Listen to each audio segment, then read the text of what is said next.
464. We now send you to the Wing Studios in Kettering. Here's your host, Justin Kinner.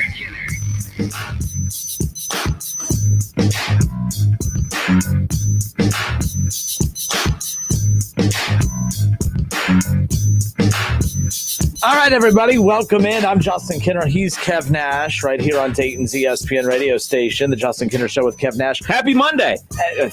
What is today? So I don't even know what day it is. But it's the Justin Kinner Show presented by Kirkland Sommers, the divorce and family law firm of the Miami Valley area with 5 attorneys to meet your needs. And, I learned a lesson last night. I think I learned, and it's a great tie-in to our new sponsors, Kirkland Sommers. Again, the divorce and family law firm of the Miami Valley area with 5 attorneys to meet your needs. And we appreciate the new sponsorship. But it got me to thinking last night, March is a prime example of why the divorce rate is so high in this country. Because we as human beings have no clue how to pick things that actually make us happy, or we pick things that make us happy in the short term, knowing that we're going to get hurt in the long term. How many of us have been in that relationship knowing that this isn't going anywhere, but she makes me happy now, so I'll deal with the pain and the suffering and the fallout of the relationship later. We do that to ourselves all the time. Right? We as human beings are so used to just rolling with what makes us feel good in the short term, and we forget about the pain. How we are fans of college basketball is beyond me. Why we love college basketball, I just don't get it. I say all the time, March is the best month of the year until it gets here. When's the last time that a college basketball season ended and you felt fulfilled? 2003. How long ago was that? Almost 18 years, right? How long ago? And for our listeners, I'm asking a serious question. How are we college basketball fans? Because when is the last time you felt fulfilled at the end of a season? At the end of every season, you get hurt. It's the craziest thing. That's why, the divorce rate in this country is so high, because we don't care about being hurt. We care at the time of the pain. And I felt that pain yesterday. Don't worry, Nora and I are fine. The engagement's still on. I'm not talking about my real life here. I'm just talking about, the real important things in life, like sports. Sports. So last night, I was on the radio call. Scott, Leo, and myself, we called the game for the Wright State Raiders last night. No, stop clapping. I could not wait for March. I couldn't wait. Because I've talked so much smack it's not even talking smack. It's honestly just presenting, I know how good the damn team is. I know how good that they are. And they were the number 2 seed, but they were number 60 in the Ken Pom. They were number 62 in the net ratings. That's a big deal for a program like that. Who the reason when I bring when we talk about those, a lot of people the program that everyone rolls their eyes. Oh, it's the Horizon League. Oh, it's the Horizon League. Who cares? It's just the Horizon League. I don't care about what conference it is, the size of the conference. I'm just talking about how good that this particular team is. And the team got the recognition that it deserved. It was getting some top 25 votes throughout the year. They were, ranked high in the net rankings, ranked high in the Ken Pom rankings. And then you had the weird thing happen where they were a 2 seed in the Horizon League tournament, but they split with Cleveland State earlier in the year. Very similar to what we've seen around college basketball, the ups and downs. I knew Wright State was, good enough to beat a lot of teams out there, but I also knew that depending on how they come out, they could lose to anybody, and that's exactly what happened yesterday. But it's not that they lost. I can handle an upset. I can handle a loss. It happens every March. When we start the season in November, December, we love the non-conference, and we love seeing how our teams kind of fare against teams outside of our conference. And then we see, our team, and they're prepped, they're ready to go. You get into conference play, and you know that your team's better than everyone else in the conference. You get some hiccups along the way, but overall, you feel good about your team's ability to get to March, to play in the NCAA tournament, to win your conference tournament, and then it all just goes to hell. Why am I a college basketball fan? It's easy to be a Buckeye fan. You're going to be a national title contender every year. Now, they haven't won a national title since 2014, but you never, for instance, when the Dayton Flyers, the reason it hurt so bad for you Flyer fans last year that there was no NCAA tournament, it wasn't just because, oh man, we don't get to see our team play in the NCAA tournament, because that was the case for a lot of teams. I would love to know what sports talk was like in Durham, and for North Carolina, for Duke and others. I guarantee you, it was painful that there was no NCAA tournament for those fans, but they didn't lose sleep at night. They didn't care. Oh, well, Duke will be back in the final. Now they're down this year, but you see my point. The point is, for a lot of programs out there, they know, oh, well, crap. When they lost with Zion, oh, well, we'll be back. Oh, well, we'll be back. Kentucky, they're used to coming back. Now, it's a weird conversation to have right now because a lot of your traditional blue bloods are having down years. But for them, it wasn't a big deal because they'll be back. Flyers fans were devastated because you had no clue. Yeah, I mean, that was a once-in-a-lifetime type of season that the Flyers fans experienced last year with Obi Toppin being number 3 in the country. Not most likely, they were going to be a 1 seed had the NCAA tournament field actually been put out there. So that's why it's so painful. It's painful for programs that we follow around here that you don't know when the next time your team is going to reach that peak. That's the problem. That's why I'm like, why do we do this to ourselves? We set ourselves up to be hurt. No wonder the divorce rate's so high. We know we're going to get hurt, and yet we go all in anyway. Let me paint the picture. Again, I'm Justin Kinner. He's Kev Nash. Last night, for those of you who don't know, Wright State had probably one of the biggest epic collapses of all time. I mean, one of the biggest epic. I mean, people still make memes about the Falcons collapse against the Patriots in the Super Bowl from a few years ago, right? Like people still make memes about the 3-1 Golden State Warriors collapse to the Cavaliers, right? Like those are some epic collapses, and I know there's other ones out there that I'm missing. How about the Reds in the playoffs having some nice leads in the playoffs and then letting those playoff series go? We've seen and witnessed epic collapses all over. What I've never seen is a team lead by 24 points with 6 minutes to go and have the opposing team that played like crap pretty much the entire night all of a sudden just flip a switch that I've never seen a switch flipped before and come back and win. Wright State led last night, Kev, 72-48. 72-48, the Wright State Raiders led over the Milwaukee Panthers last night. 72-48, 6:15 left on the clock. And there was a certain point where I'm like, I could tell this isn't going well. I did not feel good about it at all. I'm looking around the league. The conference tournament started. There's overtime games all over the place. Last night in the Horizon League alone, there was 3 overtime games, a triple overtime game, a buzzer beater, and an epic 24-point comeback win for Milwaukee. Wright State did not come out on the better end of that, obviously. 72-48 with 6 minutes and 15 seconds left. Now, I was like, okay, they're playing horrible. They're going to come out with this win. It's going to be ugly. They're going to hit some free throws to close it out. They'll be fine. That's not what happened. Milwaukee had 2 players who averaged, by the way, the 2 players that absolutely killed Wright State were 2 guys that averaged 10 and 11 points a game. The other guy averaged about 14 a game. But one kid went off for over 30-plus points. Another kid had near 25 points, doubling their season averages. All right, they just went off. I mean, it was unlike anything I've seen before. Loudon Love fouls out. That's not an excuse because he fouled out with 2 minutes to go, and they had already started peeing down their leg before that. So I refuse to make that an excuse, and I'm making an excuse. That was an epic, embarrassing collapse that we saw yesterday for a team that I have been so excited about to watch play in March, and that's it. And that's what sucks about this season is the NIT tournament is now 16 teams, so the auto qualifier for that. I've always said, hey, for a mid-major team, especially out of the Horizon League, if you slip up in the conference tournament and you win the regular season title, that's the good thing is you can lay your head on a pillow at night knowing, hey, we're still going to get to play in the conference, in the NIT, and that's better than nothing, right? They don't even get that. It's it. It's done. Their season is done. Everything they accomplished this year, having the player of the year in Loudon Love, winning the way that they did. 6+ wins over 30 points, just dominating their opponents. It was unlike anything I've ever seen before. I was on the radio call last night. I had to keep reminding myself, hey, you're not a fan right now. You got to do your job. I'm throwing highlighters. I'm throwing pens across the damn room. I'm furious. I could not believe what I saw.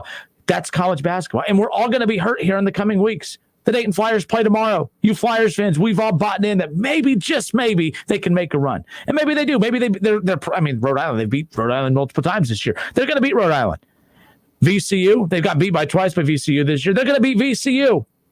They're going to break your heart. They'll lose on their home floor in the A-10 title game, right?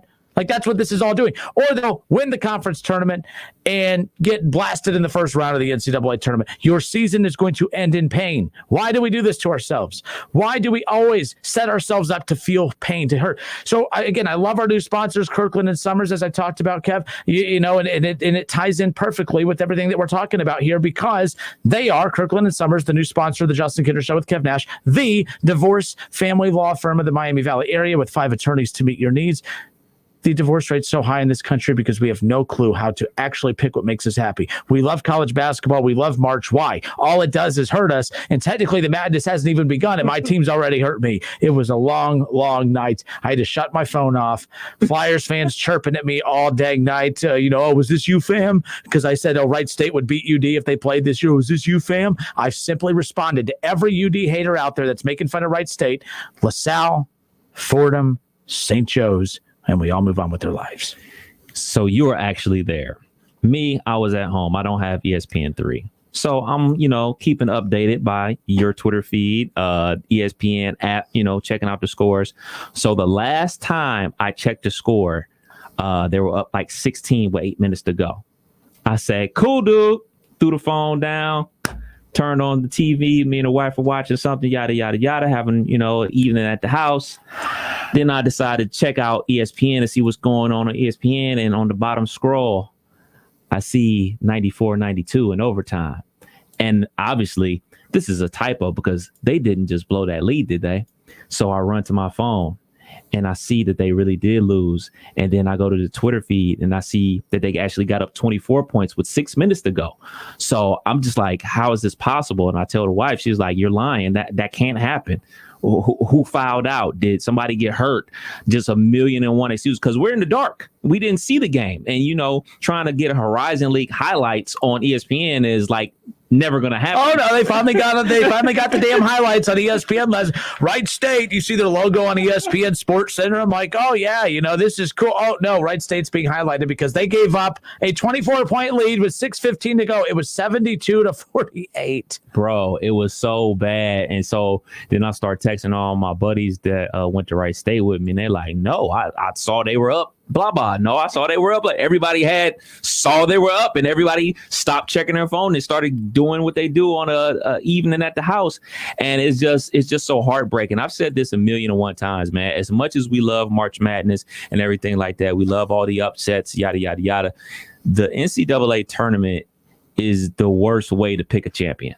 Like a one and done tournament is not how you crown a champion, but this is how we signed it up. This is how it goes. So I'm not complaining about it, but I've always said it's more impressive to win your regular season than it is a one and done tournament. I remember it was a time where Coppin State won their conference tournament and they only had 2 wins on the season going into their conference tournament. They were the worst team in their conference and they end up winning their conference and getting that auto bid, which is great. It's all exciting. It's more TV revenue for the conference and everything like that.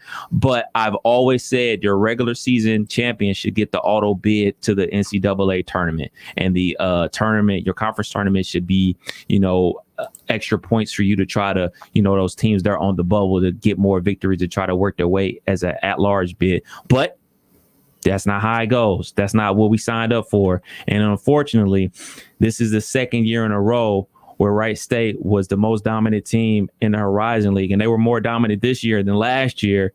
And they come up short when it, quote unquote, matters the most. And it's very difficult as an alum to deal with, to see the all-time leading rebounder leave without a run in the NCAA tournament, and loud and love to see a great coach like Coach Nagy, like, he's an even keel type of guy. And, I'm not 100% sure that's how you want to be when your team is in the middle of blowing a 24-point lead with under 6 minutes to go. I say this all the time, man. These coaches know way more about basketball than I'll ever know. And he probably can beat me in a game on 1-on-1 and he's twice my age. But it's like, what's going on here, man? Like, what? I'm glad I didn't see it happen like in live time like you did. And you were like working. So you couldn't even let your emotions out. You could just. Oh, I did. Oh, you did? Oh, I was throwing pens. I was throwing highlighters. I wanted you to use the language that you would use if you were watching it at home. It wasn't my station. I probably did. You know how I talk on my station. Imagine what I was like on someone else's that I'm not responding. No, I'm just joking. I did not. But it was unlike anything I've ever seen before. And look, I don't ever rip Coach Nagy, but that's on with those types of losses. It always goes back on the coach. And to be fair, any coach will tell you that's on me. That's on me. Every coach will admit that. But that was on him last night, too. Again, you could say, oh, it's the players, this, that. What makes him great is the fact that he is so calm, cool, and collected. Players enjoy playing for him for that very reason. He's not going to light you up every time you make a mistake or anything like that. He's going to get into you if he has to. But I do believe there's a certain point in games where coaches need to show a little bit of fire, that they need to show a little bit of something to get the team to realize, hey, we need to play hard. Because all that happened is they've had 6 wins over 30-plus points this year, and I think that they were cruising up 24 with 6+ minutes to go. I just think it was as simple as, oh, yeah, well, we're good. Just like start taking their foot off the gas. And the fans' reaction is the same as the players. Yeah, that's exactly what me and all my friends did. Once we found out we're up 16, 8 minutes to go, we've been smacking teams all season. It was the furthest thing from my mind. It was the furthest thing from my mind that they would actually blow that lead. I just knew they had the game locked up. And then when I saw your tweet, up 24, I'm like, what went wrong? Did coach get kicked out? Did 2 players get hurt? Like, that's impossible. Like, you just don't see that happen too often in college basketball, man. It's unfortunate for the Raiders. No, Milwaukee just went off. I mean, they couldn't miss. I mean, literally, when I say they couldn't miss, they could not miss. Everything they threw up went in. And it was contested stuff, too. It's not like Wright State was leaving shooters wide open. They were hitting contested fadeaway shots from the corner, from the top of the key. I mean, it was just, the things that need to happen for those type of comebacks to happen, that don't happen often, happened last night. Bad loss, a horrible loss. And I know all of them are feeling that today. It's the Justin Kinner Show with Kev Nash, presented by Kirkland Sommers, right here on 1410 ESPN Radio. Reaction again. March Madness is officially here. And as I joked to begin, March to me is always the best month of the year until it gets here, because when it gets here, it's painful. March is the most painful month every single year, because we go in. College basketball, it's like March Madness is a drug, because the high. Remember when UD was making that Elite Eight run? The high in the city was unlike anything I've experienced. And let's be honest, I wasn't living here or even alive back when they were making those national championship runs, right? Or at least appearances and that type. I can't imagine what the city was like then, but what the city was like for that Elite Eight run, that was like a high that no one's experienced before, right? Like, there's a reason we gear up for March, because we want that feeling. Yeah. And more times than not, we get the feeling from last night of, man, our heart's just been ripped out from us. Even the last time that the Flyers were in the NCAA tournament, couldn't wait. That was supposed to be, the seniors. You had Charles Cook, you had Kendall Pollard, you had Scoochie Smith, the Archie Miller. Everyone was there. That's what everything was built up for them to make this big run in the NCAA tournament, and they lost to Wichita State. And it's like, that's what we got so high for. That, it's high. You know what I mean? That's what we got so excited for. Really, March Madness, man. It's so great, but it's so bad. It's brutal. It is absolutely brutal. More of the Justin Kinner Show with Kev Nash, presented by Kirkland Sommers, when we come back. Listen, stream, watch. It's the Justin Kinner Show with Kev Nash, right here on Dayton's ESPN Radio, 1410 Wing AM. ESPN 1410 Wing AM weather. This afternoon will be mainly clear and breezy, a high near 56. Tonight's going to be mostly clear, a low around 30. And tomorrow will be partly cloudy, a high near 45. I'm Pete Spivak for 1410 ESPN Radio. The law offices of Blake Maceland will fight for you. Call 444-4444. Want more fight? More attention? More compensation? We've recovered millions in auto and injury cases. We don't know what your case is worth until you call. One more call, 444-4444-4444. Call Blake Maceland. Cordell Transportation is now hiring Class A CDL drivers. $5,000 sign-on bonus. That's right, $5,000 sign-on bonus. Home daily dedicated lanes, no touch freight. Apply today at CordellTransportation.com. Cordell Transportation, driven to succeed. For the ones who know safety isn't a catchphrase, it's a culture. And the ones who help make sure everyone makes it home safe. For the safety-minded who watch everyone's backs, Grainger offers supplies and solutions for every industry, as well as safety assessments and training to keep your facilities safe and your people safer. Call, click Grainger.com, or just stop by. Grainger, for the ones who get it done. O'Reilly. This is Jesse's O'Reilly Auto Parts story. As a nurse, not making it to work was not an option. But driving through the snow with my wiper blades struggling, I just didn't feel safe. So I pulled into O'Reilly Auto Parts, and before I knew it, an employee was offering to install the wiper blades on my car. I got to stay out of the snow for a moment, and I still made it to work on time. O'Reilly Auto Parts. It's time for some straight talk. Your tax return could look different this year, but you're still going to hear a lot of noise about how to spend it. So when the big carriers tell you to splurge on the latest nonsense, just tune it out. With Straight Talk, you can get a Samsung Galaxy A51 for just $199. Plus, get the $45 unlimited talk, text, and data plan with no contract on America's best networks for up to 50% less. Tune out the nonsense and tune into Straight Talk. Straight Talk Wireless. No contract, no compromise. It's such a beautiful night. Look at the stars. They're amazing. Did you know 20% of stars have planets orbiting them capable of sustaining life? How did you know that? You must spend a ton of time reading.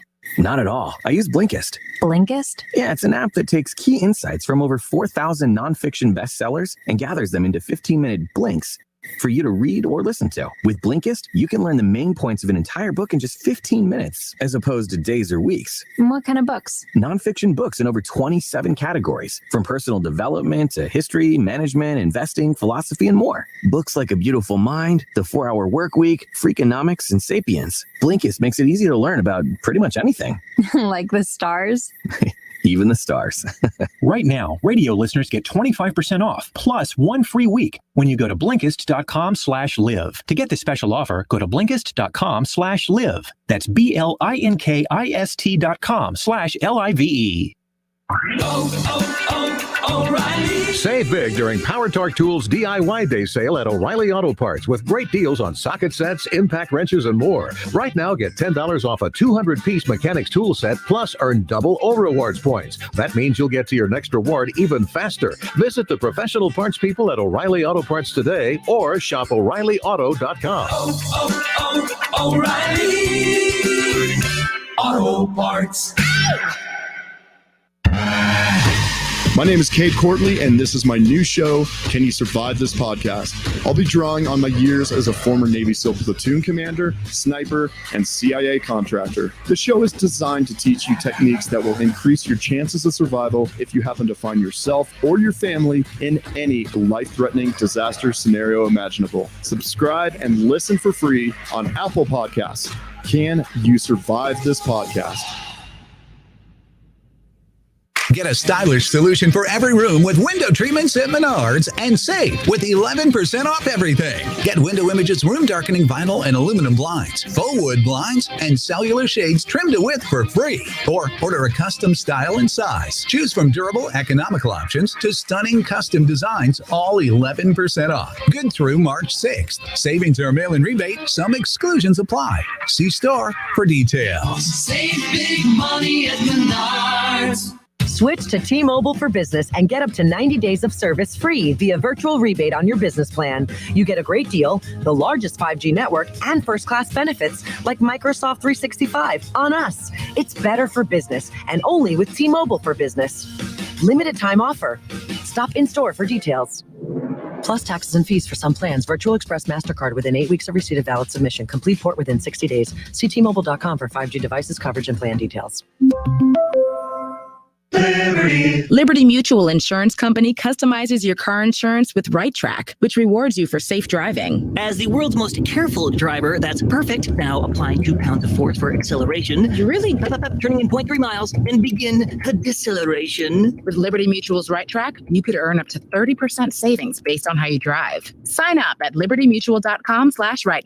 Liberty, liberty, liberty, liberty. Discount on participating vehicles. Base coverages only. Availability varies. Receive a $5 rebate by trading up any non-contact thermometer toward an Exergen purchased at any retailer. Details at Exergen.com. Buckeye fans, every Monday night at 6 p.m., make sure to keep it locked in right here on Dayton's home of the Ohio State Buckeyes for the Buckeye Roundtable Show. Paul Keels and the crew will bring you the biggest Buckeye headlines on the football field and on the hardwood. It's the Buckeye Roundtable Show, Monday nights at 6 p.m. on 1410 ESPN Radio. College football playoffs, Browns, Bengals, Buckeyes, and more. Catch the Keith Fire Show Mondays at noon on 1410 ESPN Radio.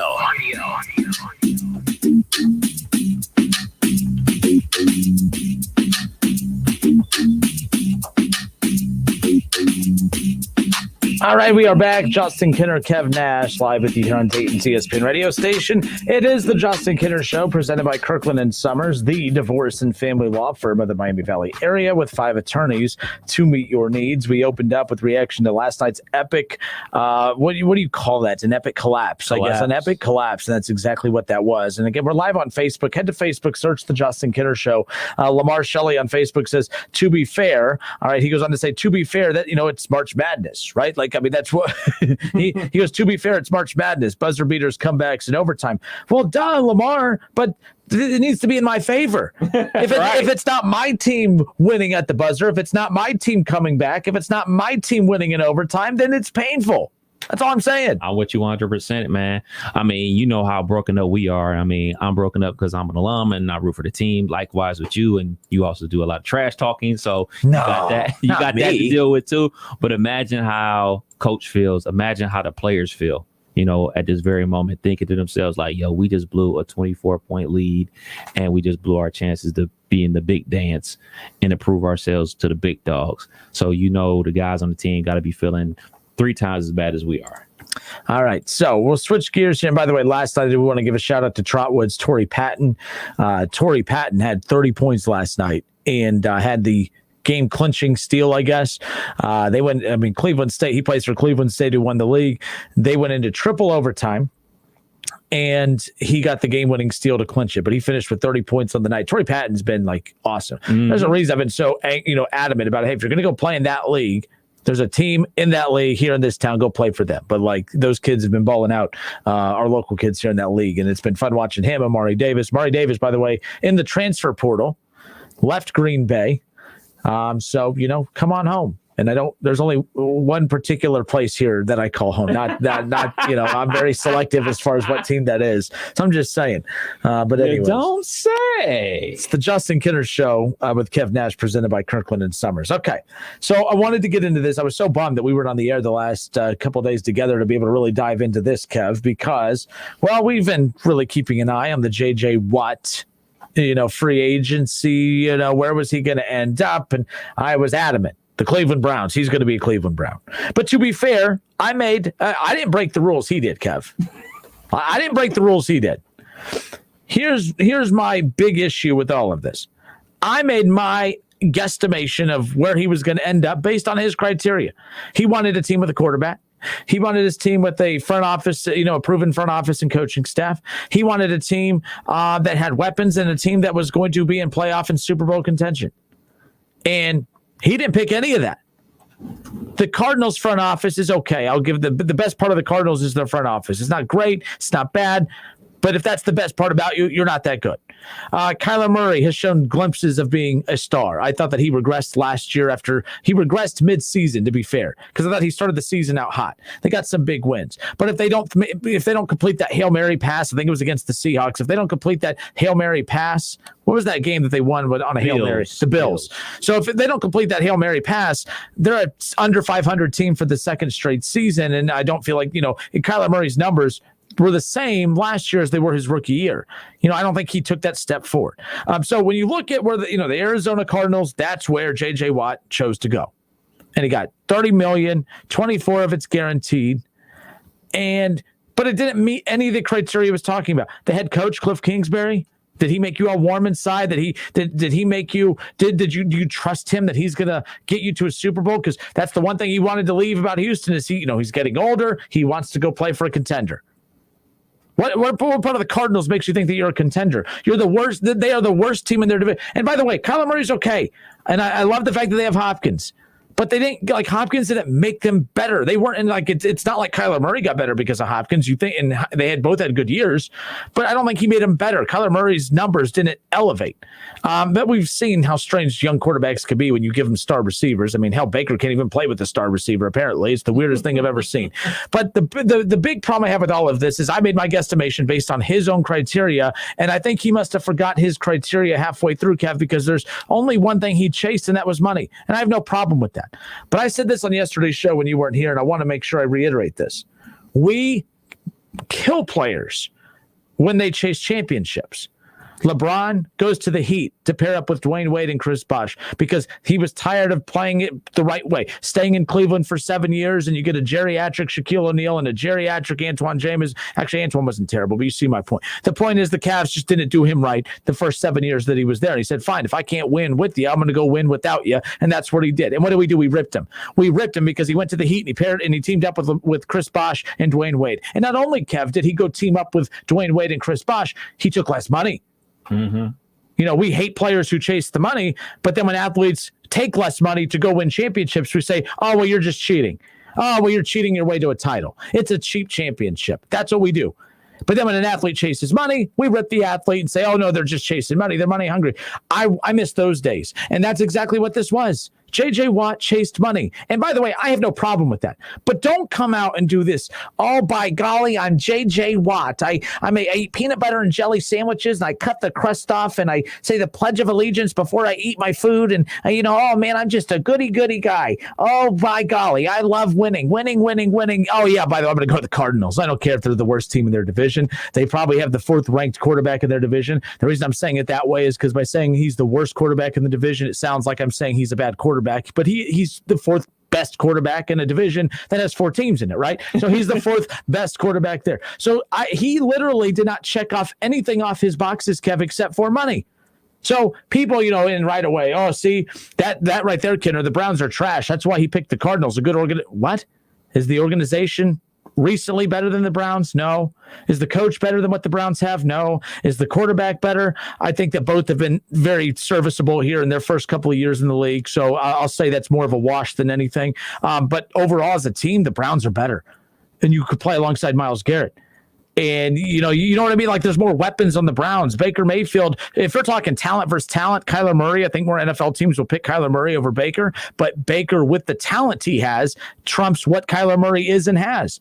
So I just don't get it, Kev. He didn't stick to the rules. We rip players who chase championships. Why? That's what as a fan, I want my players to care about winning. I want my players to care about championships. I want guys that when they come to my team, it's because their end goal is to win a championship, not coming here because, oh, yeah, well, your team offered me the most money. So let's just see what we can do, guys. That's what it seems like to me with the Cardinals. So I don't know your thoughts on it. Again, I don't really care. It's not a big deal. It's interesting. The 2 Houston Texans that have departed, that have led to Deshaun wanting out, end up at the same team. But it's just a random team. The Cardinals was so random. I wouldn't be mad if he went to Buffalo. I wouldn't be mad if who were some of the Titans. There's a lot of teams out there that he could have gone to that are in better shape, that are closer to winning it. Yeah, you would have heard a peep out of me. But the Cardinals, to me, that just says all you care about is money. More power to you, but don't try to pull the hunky-dory, I'm a Boy Scout, oh, by golly, I'm a goody-goody. Don't do that to me and the rest of the fans and the media and act like all you care about is winning when you are choosing. You didn't get traded there. You are picking the worst team in that division. That's the problem I have with it. You know what I mean? Like, it's just strange to me. I'm not a fan of it. So when reports came out, I was like, man, the Cardinals? Why the Cardinals? And then the numbers came out, and I was like, well, that's a lot of money, but the Cardinals, like, I thought you were trying to win one. Like, even though, Kyler Murray looks like he's going to be a good quarterback in the NFL, they got DeAndre Hopkins, they got Christian Kirk, they have a solid defense and everything like that. I'm just like, they're still a couple years away. They're still like 2-3 years away. You signed a 2-year deal. So, like, I don't even know if you're going to be there when they make their run to the Super Bowl or whatever. Yep. So why wouldn't it be the Green Bay Packers? Why wouldn't it be the Cleveland Browns? Why wouldn't it be the Rams? And then reports started coming out that the Browns offered more money. That later on ended up not being true. But like once I saw that, I was like, whoa, hold on. The Browns offered you basically the same money. You still went to the Cardinals. There's something else going there. But like I said, that ended up not being true. I'm not sure where his head is with it. Is he thinking that the Cardinals defense is about to be the 85 Bears or something? I'm not sure. I'm not sure where his head is with it. I know playing with Chandler Jones, Simmons from Clemson and everything like that. I know this defense is going to be legit and everything like that. Budda Baker from Washington, the safety and everything. I know the defense is legit and he's going to add to that. But you're going to need more than defense to make a Super Bowl run. Ask the Pittsburgh Steelers. Ask the Baltimore Ravens. Those teams have the best defense in the league year in and year out, and they always end up not making it to the Super Bowl. So I don't necessarily, in today's football, a defense can't carry you to a Super Bowl. They can be the thing that pushes you over the top to win a Super Bowl, like we saw with Tampa Bay, but your offense has to be that engine to get you through the regular season. And I'm not sure that the offense is going to be there by the time J.J. Watt ends up hanging up his cleats. Yeah, and like I said, if J.J. Watt never came out and listed what the criteria was that he was looking for, I really wouldn't. I would have just said, "Oh yeah, he went there for money, more power." I mean, again, you're late in your career, you know. But again, you've also made your money. You've gotten your money. What's better than money? More money. But what I don't like is the fakeness. He's a phony, Kev. He's a phony. That is phony to me. Who called in and called him a phony a long time ago? It was McKinney. Yeah. Okay. He's a phony. And I'm not this. And again, I know what's going to happen. Oh, you're just mad because he didn't end up with the Browns. No, because like I said, if he ends up with the Bills or the Titans or the Packers, Kev, I'm like, oh man, that sucks. But that, the Bills just got one heck of a defender. The Packers got one heck of a defender.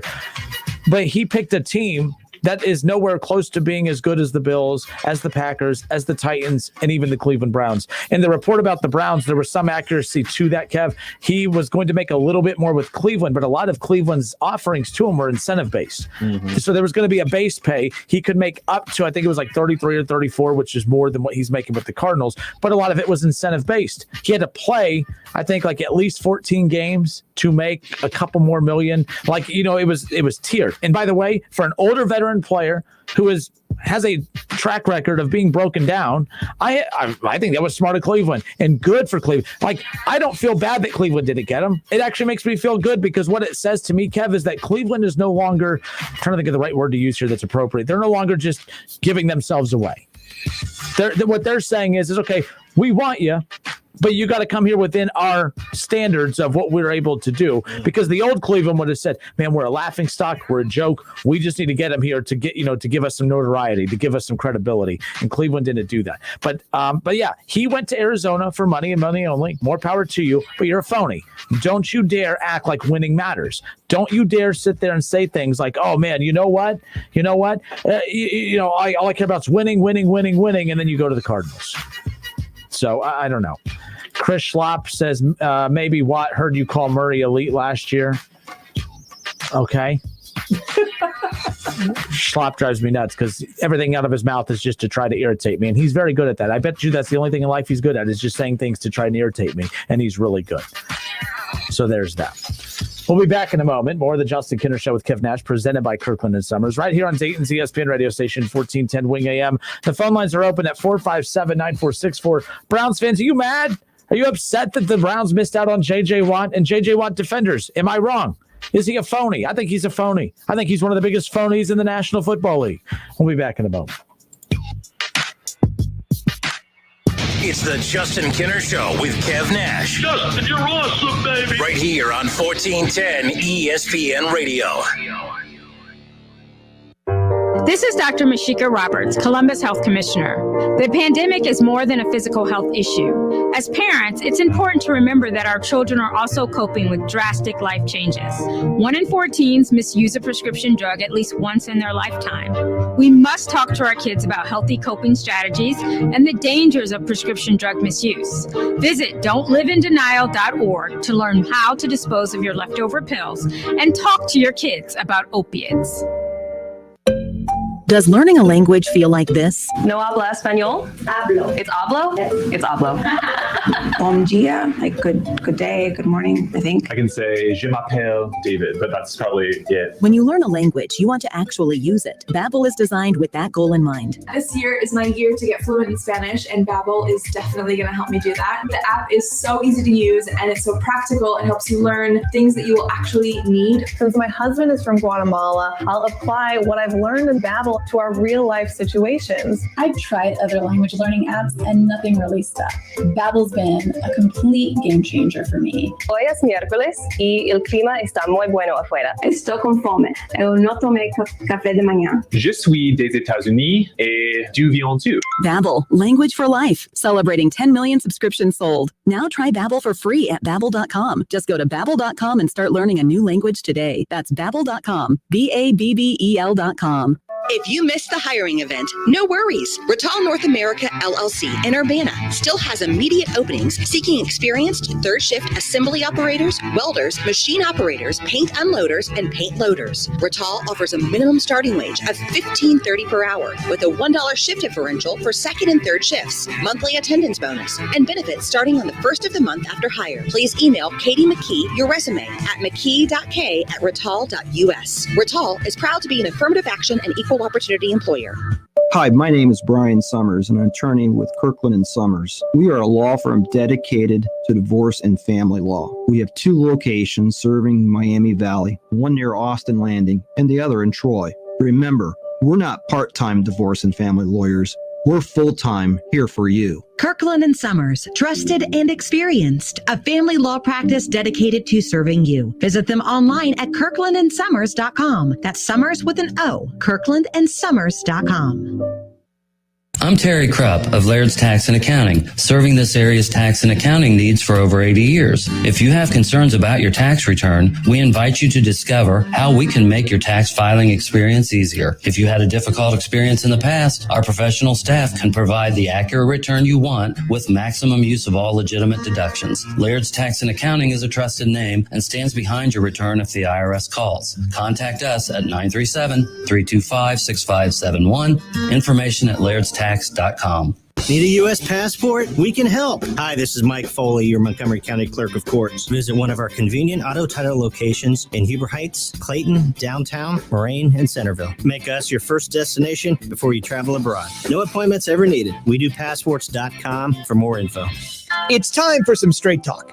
Your tax return could look different this year, but you're still going to hear a lot of noise about how to spend it. So when the big carriers tell you to splurge on the latest nonsense, just tune it out. With Straight Talk, you can get a Samsung Galaxy A51 for just $199. Plus, get the $45 unlimited talk, text, and data plan with no contract on America's best networks for up to 50% less. Tune out the nonsense and tune in to Straight Talk. Straight Talk Wireless, no contract, no compromise. Get in the zone, AutoZone. Welcome to AutoZone. What are you working on today? You're probably looking for some fuel treatment. It cleans your fuel system to help your engine run smoother, and that means better gas mileage. Right now, you can get 2 bottles of Lucas Complete Fuel Treatment for just $8, plus a $1 bonus reward if you're an AutoZone Rewards member. Not a member? Don't worry. We can sign you up fast right here or on AutoZone.com. Getting the job done just got easier. Restrictions apply. Get in the zone, AutoZone. Man, how can you afford gas for that big SUV? I pay less for gas than everyone else. I got the free Get Upside Gas app and get up to 25 cents a gallon cash back every time I buy gas. Hold on. You're getting up to 25 cents off a gallon with the free Get Upside Gas app while I'm paying full price? You know it. People earned over $1 million last year. You just got to take a picture of your gas receipt and bam, up to 25 cents a gallon cash back. You don't have to tell me twice. I'm downloading the free Get Upside Gas app now. Download the free Get Upside app now in the App Store or Google Play to save up to 25 cents a gallon when you buy gas. Use promo code CAR for a 50-cent a gallon bonus on your first tank. That's up to 75 cents a gallon on your next tank. Just download the free Get Upside app at the App Store or Google Play and use promo code CAR. Save money on gas on every fill-up. Just download the free Get Upside app and use promo code CAR. That's C-A-R. Visit getupside.com for terms. There's nothing better than a fresh-made home-style meal, but not everyone loves the hassle of cooking. At Lee's Famous Recipe Chicken, home-style happens here with our famous 12-piece family meal at a great price. This famous family meal includes 12 mixed pieces of Lee's fresh, never-frozen chicken that is honey-dipped, hand-breaded, and cooked to perfection, plus 3 large sides and 6 fluffy biscuits. Get a home-style meal made easy today with Lee's 12-piece family meal at a great price. Only at Lee's, famous for chicken. Receive a $5 rebate by trading up any non-contact thermometer toward an Exergen purchased at any retailer. Accuracy matters. Don't take a chance with non-contact thermometers. Visit Exergen.com. Dayton Flyers basketball fans, don't miss Talking Out Loud with Sully every Thursday night at 6 p.m. Game recaps, game previews, visits from former Flyer greats, and more. It's a show by the fans, for the fans. Talking Out Loud with Sully, Thursday nights at 6 p.m. Wear red and be loud. On Twitter, make sure to give us a follow. Search 1410 Kinner for Justin Kinner on Twitter. That's 1410 KINNER. And ESPN Dayton for the station Twitter handle. Kirkland and Sommers brings you the Justin Kinner Show with Kev Nash, live here on Dayton's ESPN radio station, 1410 Wing AM. So I mentioned earlier, Christopher on Facebook says, maybe Watt heard you call Kyler Murray elite last year. Never said Kyler Murray was elite last year. He says, Justin, you were in love with Murray last year. I spoke highly of Kyler Murray last year. So I set that segment up in the previous one, basically, and I made the mistake of making Kyler Murray sound like trash. He's not trash, but all I mean by the situation for J.J. Watt going to the Cardinals is that he's not even close to being a finished product right now. Like, if you are an old veteran player and your goal is to go win a Super Bowl before your career comes to an end, who are you trusting? And I'm not saying that Baker Mayfield's a quarterback you should trust, but I can trust Baker Mayfield with the weapons that he has. Kyler Murray has Hopkins, and that's kind of it. They have a good run game, but you know what I mean? The offensive line's a little unstable. Look, there's a reason that the Cardinals were so inconsistent last year. And by the way, Schlapp's problem with me is this goes back to the draft of 2019, okay, before the Cincinnati Bengals, were bad and tanked to get Joe Burrow. They were, bad organizations get rewarded with good players. So the Cincinnati Bengals that year, I think what draft pick did they have, Kev? I think it was number 11, because your Steelers traded up to get Devin Bush from Michigan. So this was the year that the two quarterbacks, it was kind of a down quarterback year. It was Kyler Murray and Dwayne Haskins. Kyler Murray didn't really emerge into the big mock drafts until he had finally made up his mind that he was not going to pursue a baseball career and go to football. And there was a lot of time, like Kyler Murray would not have he would have probably dropped a few picks had the Cardinals not decided to move on from Josh Rosen to select Kyler Murray with the number 1 overall pick back in 2019. Schlapp's problem with me is that year, Kev, I kept saying that the Bengals, that if Kyler Murray drops to that point, that the Bengals would be dumb not to take Kyler Murray with the number 11 pick. Because I did not think, and again, this is the same draft that somehow, some way, Daniel Jones from Duke, who was projected as a late first rounder, moves all the way up the board and is the second quarterback taken off the board. Daniel Jones, you have Dwayne Haskins, who goes out of the top 10, of course. Washington football team at number 15 selects him. But I do think that the Bengals would have been dumb to not take Kyler Murray with that pick. Now, everyone's rolling their eyes saying, oh, yeah, the Bengals want Kyler Murray. You had no clue that you were about to be a train wreck the next year, too, to even have a chance to get Joe Burrow. So at that time, yes, I knew that the Bengals were bad, Kev. I did not think that they were going to be number 1 pick in next year's NFL draft bad. So, yes, Kyler Murray falling to you at 9, I thought would have been a great quarterback. And by the way, I'm still sticking to that. Kyler Murray's a good quarterback. The Cardinals, that's a good quarterback for them. He would have been a good quarterback for the Bengals at that time. Of course, you're going to pick Joe Burrow over Kyler Murray now, but let's be clear, that at that time, I definitely was in favor of the Cincinnati Bengals selecting Kyler Murray, and I still believe that they should have if he was available. Everyone can say he's too small. He's not, he's not an NFL quarterback. He's a pretty solid NFL quarterback. This is strictly about J.J. Watt's destination, and the team that he chose, it did not meet any of the criteria that he was trying to tell us he was looking for. That was how this all came about. Yeah, people got to get off of that, and I'm one of those people as well. Yeah, that the short quarterback thing, like it's not like they're rolling out quarterbacks that are 5'5" or anything like that. Kyler Murray's about 5'10", almost 6 feet. Same thing with Baker Mayfield. The way the game is played now, it's not just sit there in the pocket and scan and read the defense, man. It's a lot of RPOs. They're bringing a lot of the college concepts to the NFL, bubble screens and all that type of stuff, and moving the quarterback outside the pocket to cut down the passing window. So that whole short thing as a quarterback, that's going by the wayside, and I'm glad to see it. As far as the Bengals and Kyler Murray are concerned, like, look, man, whenever you're drafting and you're a bad football team like the Bengals have been for the number of years, and you're trying to move in a different direction, drafting a quarterback is something that you need to do. It's something that you have to do. And I mean, it's a miracle that Joe Burrow fell into their lap. It's a miracle because, let's be clear, I'm a big Joe Burrow fan. I saw him play while he was in high school. I was real hype about him. Like, man, this dude is legit. Like, I can't wait to see him in the quote-unquote Urban Meyer offense. He's going to be great. And ultimately, he didn't pan out at Ohio State. He ended up transferring to LSU, had a, average first year as a starting quarterback and at LSU, and then boom. And I'm talking boom. His senior year, he came in guns a-blazing, tons of weapons all over the field, being that point guard that he was in high school and balling out of control. And the Bengals were lucky enough to have the services of Joe Burrow as their new starting quarterback. So ultimately, it worked out for the best for both situations. You know, the Cardinals have who they believe is their future quarterback, and the Bengals now have their future quarterback in Joe Burrow. So it's all going to work out one way or another. All right. It's the Justin Kinner Show with Kev Nash live here on Dayton's ESPN radio station, 1410 Wing AM. We've opened up the phone lines at 457-9464. You can also head to Facebook or YouTube, search the Justin Kinner or search ESPN Dayton on YouTube, and you'll be able to chime in there. David Shaw says, if that's the case, then why is Fields dropping down boards? His height is a reason. His decision making when under pressure is the reason why he's dropping down the board. I mean, he's 6'2".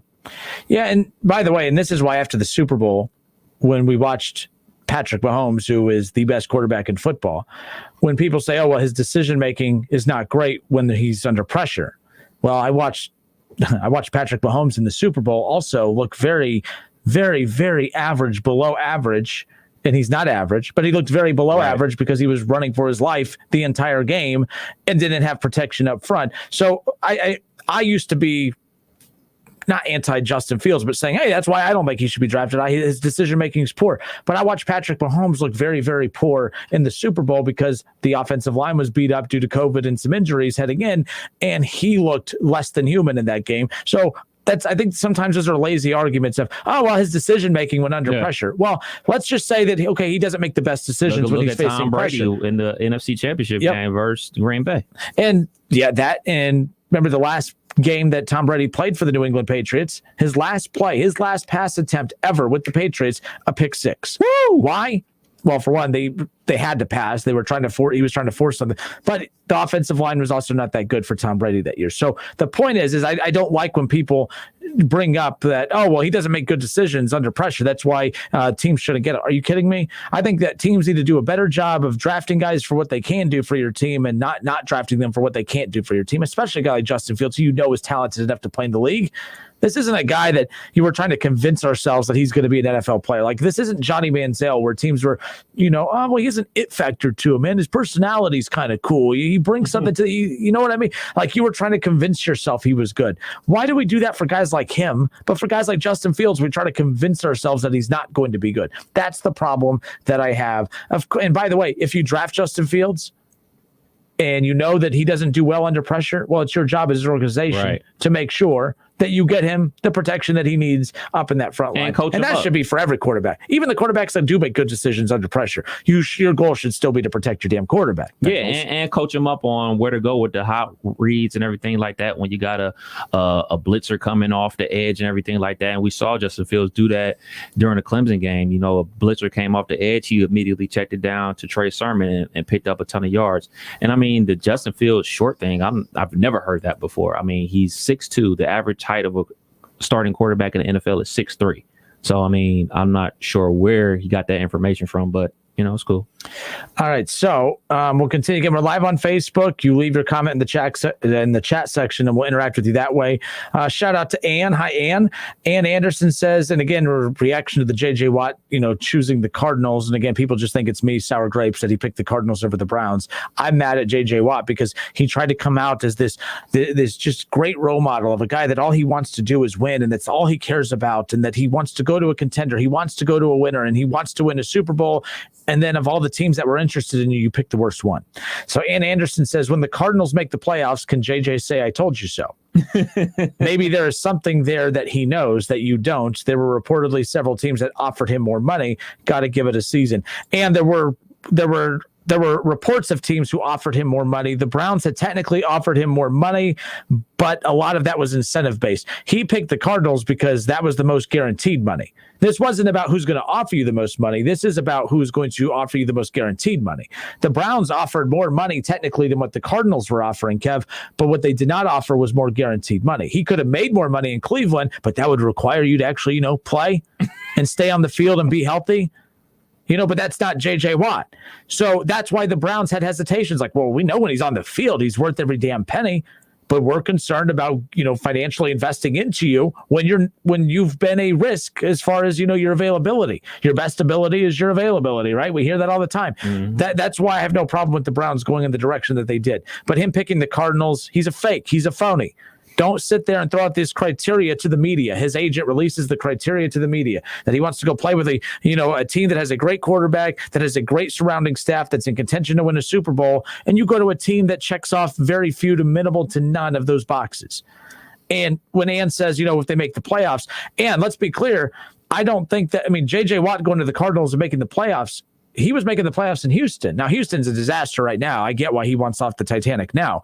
But, Kev, they were making the playoffs in Houston. Right. He played on some of the biggest games for Houston in the playoffs, all right? So it's not about – he wasn't looking for a team to go make the playoffs. He was looking for a team to go win a Super Bowl. And when I look at the NFC West, you have Kyler Murray. Kyler Murray or Matthew Stafford. I think more teams are going to feel comfortable with Matthew Stafford than Kyler Murray right now. If we're talking about winning in the next 2 years, the Rams would make more sense because of that. The Niners, Garoppolo. Talent-wise, Kyler Murray has more talent than Garoppolo. But, Kev, you can't argue with the fact that the Niners are night and day without Garoppolo. You know how bad they were before they got Garoppolo. He comes in, they win their final 8 games. And then they win all those games last year, 2 years ago, and go to a Super Bowl. And then, again, skill-wise, there's a list a mile long of quarterbacks better than him. But there's something about Garoppolo that just clicks. So, again, Garoppolo I'm putting above him. And then Russell Wilson, that's an easy one. So I think he played in right now the Rams, the Niners, and the Seahawks all better than the Cardinals. You pick the worst team in the division to go to. So I think he's a fake and a phony. He didn't care about winning. He didn't care about winning a Super Bowl. He cared about money. And I don't mind that. Go chase your money, but don't try to give me lip service about how you're all about winning, because you can't. That's not the case. That's not the case. Should have came to play with his brothers. They do not have money. They were going to pay him in peanut butter. They do not have money. But can you just bunk up with one of your brothers? That's what the Steelers are going to do. Doug Toby says, if you were JJ Watt, sorry, anyways, this didn't make sense at first. He goes, if you were JJ Watt, where would your wife make you live? Cleveland or Phoenix? And again, happy wife, happy life, but make your wife happy. But that wasn't the criteria. The criteria was not, man, I need to go to a place that has a Super Bowl potential quarterback, a great coaching staff, and my wife needs to like it. Like, that wasn't part of the criteria. Your wife should be happy with wherever you go. And by the way, let's be clear, this wasn't a Cleveland or Arizona thing. He tried to come out and say, I went to Arizona because look at the weather. You went to Arizona because it's warm? You left Houston. If you enjoyed being paid $16 million a year in warm weather, you should have stayed in Houston. It went from humidity to the dry heat. Yeah, well, people love saying that. Oh, it's a dry heat. Oh, it's a dry heat. All right, folks, hour 1 of the Justin Kinner Show with Kev Nash, presented by Kirkland and Sommers, is in the books. When we come back, we're going to stay in the little conversation of the NFL. The Dak Prescott thing has continued. Dak Prescott now has raised his asking price. All right, he's raised the asking price. All right, Patrick Mahomes, when he signed his $500 million deal, no one batted an eye. Yeah, he's worth it. Yep, that's Patrick Mahomes. He's a bad dude, right? Like, he deserves every dime that he gets and asks for. Dak Prescott wants Patrick Mahomes money. No, this is not the Dayton Funny Bone. I am not on a stage trying to tell jokes. I'm just telling you that Patrick Mahomes makes $500 million, and that's exactly what Dak Prescott wants. You can want it, but getting it, that's, whatever. David Shaw, how about them Raiders? ? Well, Shaw, we opened up with that. I gave my comments on it, but your trolling hour can come later. More of the Justin Kinner Show with Kev Nash, presented by Kirkland and Sommers, when we come back. Hour 2. Listen, stream, watch. It's the Justin Kinner Show with Kev Nash, right here on Dayton's ESPN Radio, 1410 Wing AM. As the 2021 NCAA tournament moves forward in Indy this year, remember that Dayton is still home to America's most passionate basketball fans. Join us at the Big Hoopla in cheering on those exceptional college teams that begin their tournament experience by playing in the first 4 games this year. Dayton is the epicenter of college basketball, and the Big Hoopla team is planning already for the return of college basketball to Dayton in 2022. For more information, go to DaytonHoopla.com. # The road starts here. Me, but also you. The Pharaoh fast forwards his favorite foreign film, Powder Donut. Okay, what's my line? The only line I see here on the script is get options based on your budget with the name and price tool from Progressive. Oh, man, that's a tongue twister, huh? I'm sorry, I'm going to need a few more minutes. Bulbous Walrus, the Bulbous Walrus. The Name Your Price tool, only from Progressive. The owl ran afoul of the comatose coxswain. Progressive Casualty Insurance Company and affiliates. Price and coverage match limited by state law. Let's be real. Mopping is a hassle. You have to fill the bucket, pushing a wet, heavy mop around, then cleaning the mop when you're done so it doesn't grow bacteria. A hassle on top of a hassle. Try Swiffer Wetjet. With Swiffer Wetjet, you start with a fresh pad and cleaning solution every time. And when you're done, you just toss the pad. Swiffer Wetjet, the faster, easier, cleaner way to clean your floors. We know small business owners are too busy to worry about hiring all the time. That's why when you post your first job for free on LinkedIn Jobs, we tap a network of over 700 million professionals to help you find the quality candidate you need quickly, no matter what role you need them for. No, really, any role. Like marketing wizards? Found them. That project manager I could never seem to hire? Found them for free. Even this software engineer I'm totally lost without. Consider them found. Incredible admins, otherworldly account analysts, and top-notch technicians? Found, and found. An IT person who doesn't resent me for always forgetting my password? Frankly, we're not sure that's a thing. So, how do we do it? Well, LinkedIn Jobs targeting quickly matches your roles with candidates who have the right skills and experience, and puts your job in places they'll see every day. So, looking for an easier way to make that next hire? You found it. Post your first job for free and get started at linkedin.com/entertainment. That's linkedin.com/entertainment. Terms and conditions apply. Hey, here to tell you about my friends at Cordell Transportation. They're now hiring Class A CDL drivers and offering a $5,000 sign-on bonus. That's right, a $5,000 sign-on bonus. Home daily, dedicated lanes, and no-touch freight. Brand new equipment as well. Medical, dental, vision, and company-paid life insurance. Call Cody right now. Apply online at CordellTransportation.com. Cordell Transportation, driven to succeed. When you need certainty in the home buying process with a loan that fits your life, Rocket can. Want to see your loan options, adjust payments and closing costs online in real time? Rocket can. Rocket Mortgage. WING 1410 Dayton, Dayton's ESPN Radio. It's the Justin Kinner Show, live here on ESPN Dayton, 1410 Wing AM. Tweet the show at 1410 Kinner or give us a call at 457-9464. We now send you to the Wing Studios in Kettering. Here's your host, Justin Kinner.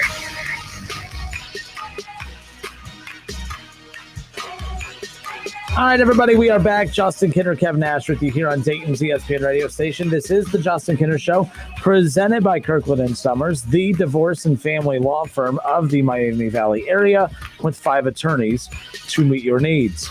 457-9464, live on Facebook as well. Search the Justin Kinner Show. You can jump in on the conversation there.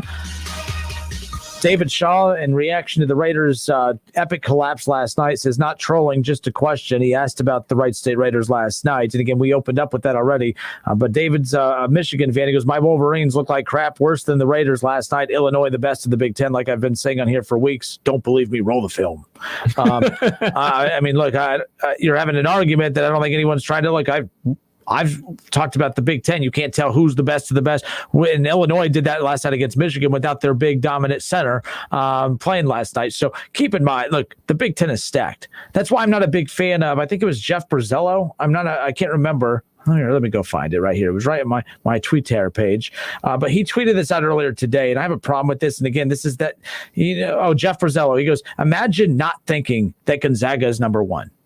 I'm like, listen, I'm not going to have this hot take of why they're not number one, but I hate when people do definitive, stupid comments like that. Imagine not thinking Gonzaga's number one.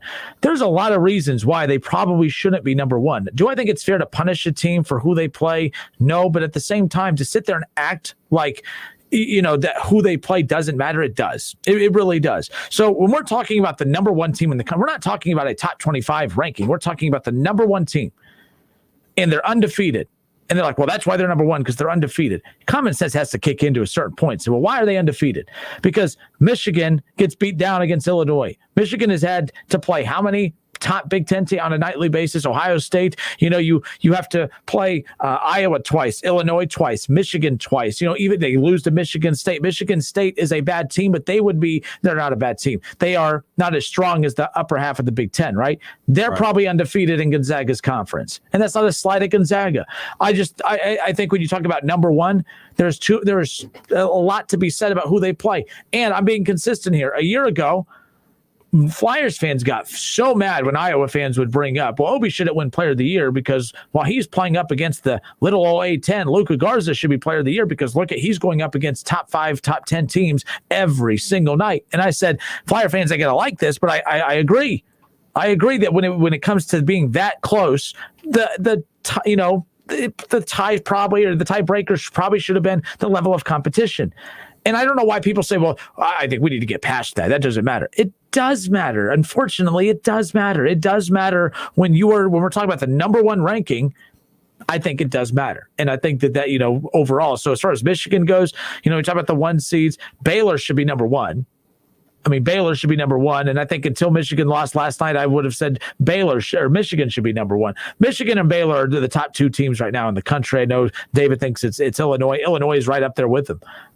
Ohio State's really good. I can't put them in that category anymore. They were playing really good basketball, but at the same time, you could tell there's something missing. Ohio State has the guard play, and they get good contributions from their bigs, but they don't have the bigs that match up with what Michigan has. They don't have the bigs that match up with what Illinois has. They don't have bigs that match up with Luka Garza, although they've split with Iowa this year, but they definitely don't have the bigs to match up with Gonzaga when that time comes, and especially Baylor. So Ohio they're a good, solid 2 seed, in my opinion, right now. But yeah, I don't like when we do that blanketed statement of imagine thinking Gonzaga is not the number 1 team in the country. Well, I don't have to imagine it. I'm living that. And so I responded back with imagine thinking that the strength of conference is irrelevant compared to others in the top 5. It's very relevant. It's very relevant. As far as Ohio State is concerned, it's proof that size still matters, especially in college basketball. I know in the NBA, we're in the era of space and, you don't really have post up big men and everything like that. Well, you still post up your big man in college basketball. And your big man at Ohio State is about 6'8", while you're going up against Luka Garza, who's a legit 7 foot. Who has a team with guards 6'8", just so you know. And then exactly. And then Michigan, their freshman Dickerson, he's also dang near 7 feet. So, in college basketball, that stuff still matters and everything like that. So that's the problem with Ohio State basketball right now. The interior, they just don't have enough size and rebounding to get it done. As far as Gonzaga is concerned, I think we need to, I get what you're saying, and competition definitely does matter, but they are rocking teams. They're rocking teams. So I won't have a problem with them if they're the number one overall seed in the conference, meaning the NCAA March Madness. But like we talked about in the first hour, March Madness is the worst way to pick a champion, because 9 times out of 10, the number 1 overall seed ain't going to win it. You know what I'm saying? It's going to be some 5 seed. It's going to be some 4 seed 9 times out of 10, because let's just say, all right, man, Gonzaga is the number 1 overall seed, and then Michigan is the second number 1 overall seed. They flip-flop spots, the whole bracket's going to change. You know what I mean? Because they're going to play somebody that they weren't going to beat and vice versa. So I think it'll all just play itself out. The fact that you're probably going to get 2 number 1 seeds from the Big Ten speaks volumes about how strong the conference is. And there's a possibility you could get 3. There's possible Iowa could get that 3rd number 1 seed. It's still up for debate. And I think that the Big Ten conference tournament is going to be absolutely crazy. And like I said, right now Gonzaga's number 1, Michigan 2, Baylor 3, Illinois 4. And that was before, yesterday. This came out before yesterday's results. And by the way, I don't feel strongly about this, but when people say definitive statements like that, you have to be dumb to think that Gonzaga is not the number 1. There are many reasons why they should be number 1. They are 24-0 and they're blowing teams out. Well, again, Michigan would also be destroying those same opponents that Gonzaga. For a team to be number 1, Kev, I guess my thought process is this: the number 1 team. When you look at the number 1 team, you should be able to look at them, and they should be able to have something that no one else does. Like, what separates Gonzaga from Michigan? Their schedule. That's it. Like that, which is the record, which in essence is the schedule. Mm-hmm. That's all. Again, I'm not watering down what Gonzaga has done. And just for me to be the number one team, it's one thing if like no one else comes close, but when you have Michigan and you have Baylor and you have Illinois and Iowa and hell, even West Virginia, who hung, they were right there with Baylor last night. I mean, they played one heck of a game, but Michigan coming in at number 2. All right, their loss this year is at number 23 Minnesota. Okay, but let's look at just what they've done. They've had to beat Wisconsin. All right, they had to beat number 4 Ohio State. They had to beat number 9 Iowa. They had to face Illinois last night, and they lost to Illinois. They got bludgeoned by Illinois last night. And I'm not saying that you shouldn't be punished for blowout loss, but you should be able to be given the benefit of the doubt on nights like that whenever you are constantly facing top 10, top 5 opponents every single night. And then there's Gonzaga, who's playing teams that they're 15, 20-point favorites over on a nightly basis. The same things that Michigan will be doing in that conference. I know they got a victory over Kansas. Kansas has bounced back in recent weeks. Also, they got a win over West Virginia. I believe basically they played a lot of Big 12 teams in their non-conference schedule. But the big game that got canceled was the Baylor game. That's the game that everybody was looking forward to really get a litmus test of how Gonzaga was going to be this season. That game got canceled. Thanks, Rona. And now, Baylor is coming off like a 2-week hiatus from COVID. They won their first conference championship in the Big 12 for the first time in like 50 years last night, which is pretty cool. But in my point of view, I really want these teams to play, man, because you look at Gonzaga and they've been there so long. Like they've been, that quote unquote mid-major. Like I remember them when they were the Cinderella of March Madness, and now they're a staple of March Madness. And they played in the national championship game. They made it to the Final Four and all that type of stuff. If not this year, when is my question? Is Gonzaga going to get it done? I mean, they've had NBA players. You know what I'm saying? Like Sabonis, the center from the Pacers. He played there. They got Jalen Scruggs. He's really good. Yeah, too, by the way. They got Jalen Scruggs, who's going to be a lottery pick. He was a freaking 4-star quarterback. Got offers from basically every Big Ten school to come play football. He decided to go play basketball. He's going to be a lottery pick. So they have all the things that you would expect a team to win a national championship in college basketball. They have the big men. They have NBA players. They eventually going to have to get it done. I mean, obviously, Mark Few's been coaching at an elite level for years now, but at some point they got to get this national championship. Actually, I'm willing to do something I've never done and admit I'm wrong in literally mid-debate. I'm not, I'm punishing Gonzaga for who they play in their conference, but I've totally ignored what they did in the non-conference. Like, I'll just admit, like, I get obsessed with the San Diegos and the Santa Claras and the Loyola Marymounts and the BYUs and the Pacifics and the Pepperdines and all that. But Kev, I mean, you're right. They beat Kansas. They beat Auburn. They beat West Virginia. All right. They were in that Baylor game. I remember I was so ready for that when they got canceled. But they beat Iowa. All right. They beat Virginia. All top 25. So I'll give them credit because the one thing, like, it's not like, last year when UD, oh, man, we almost beat Kansas. We should be the number 1 team in the country. Stop. Like, when the only 2 relevant teams you played, you lost to last year. Like, you didn't have any base to sit there and make that kind of argument. And mid-argument, I'm literally changing my state. Like, I'm so obsessed with the conference schedule that I've totally blocked out what they did in the non-conference. Like, that's beyond impressive. This isn't, oh, we almost beat Kansas. This is, oh, we beat Kansas. Yeah. Oh, we didn't almost beat West Virginia. We beat West Virginia. We didn't almost beat Iowa. We beat Iowa. Like, we didn't almost beat Virginia. We beat Virginia. All top 15 teams in the country. Like, so I got to give, I'm okay. I was wrong. My bad. Like, it literally mid-argument, I'm saying my bad. It just came to me right there. So yeah, that's the biggest difference between college basketball and college football.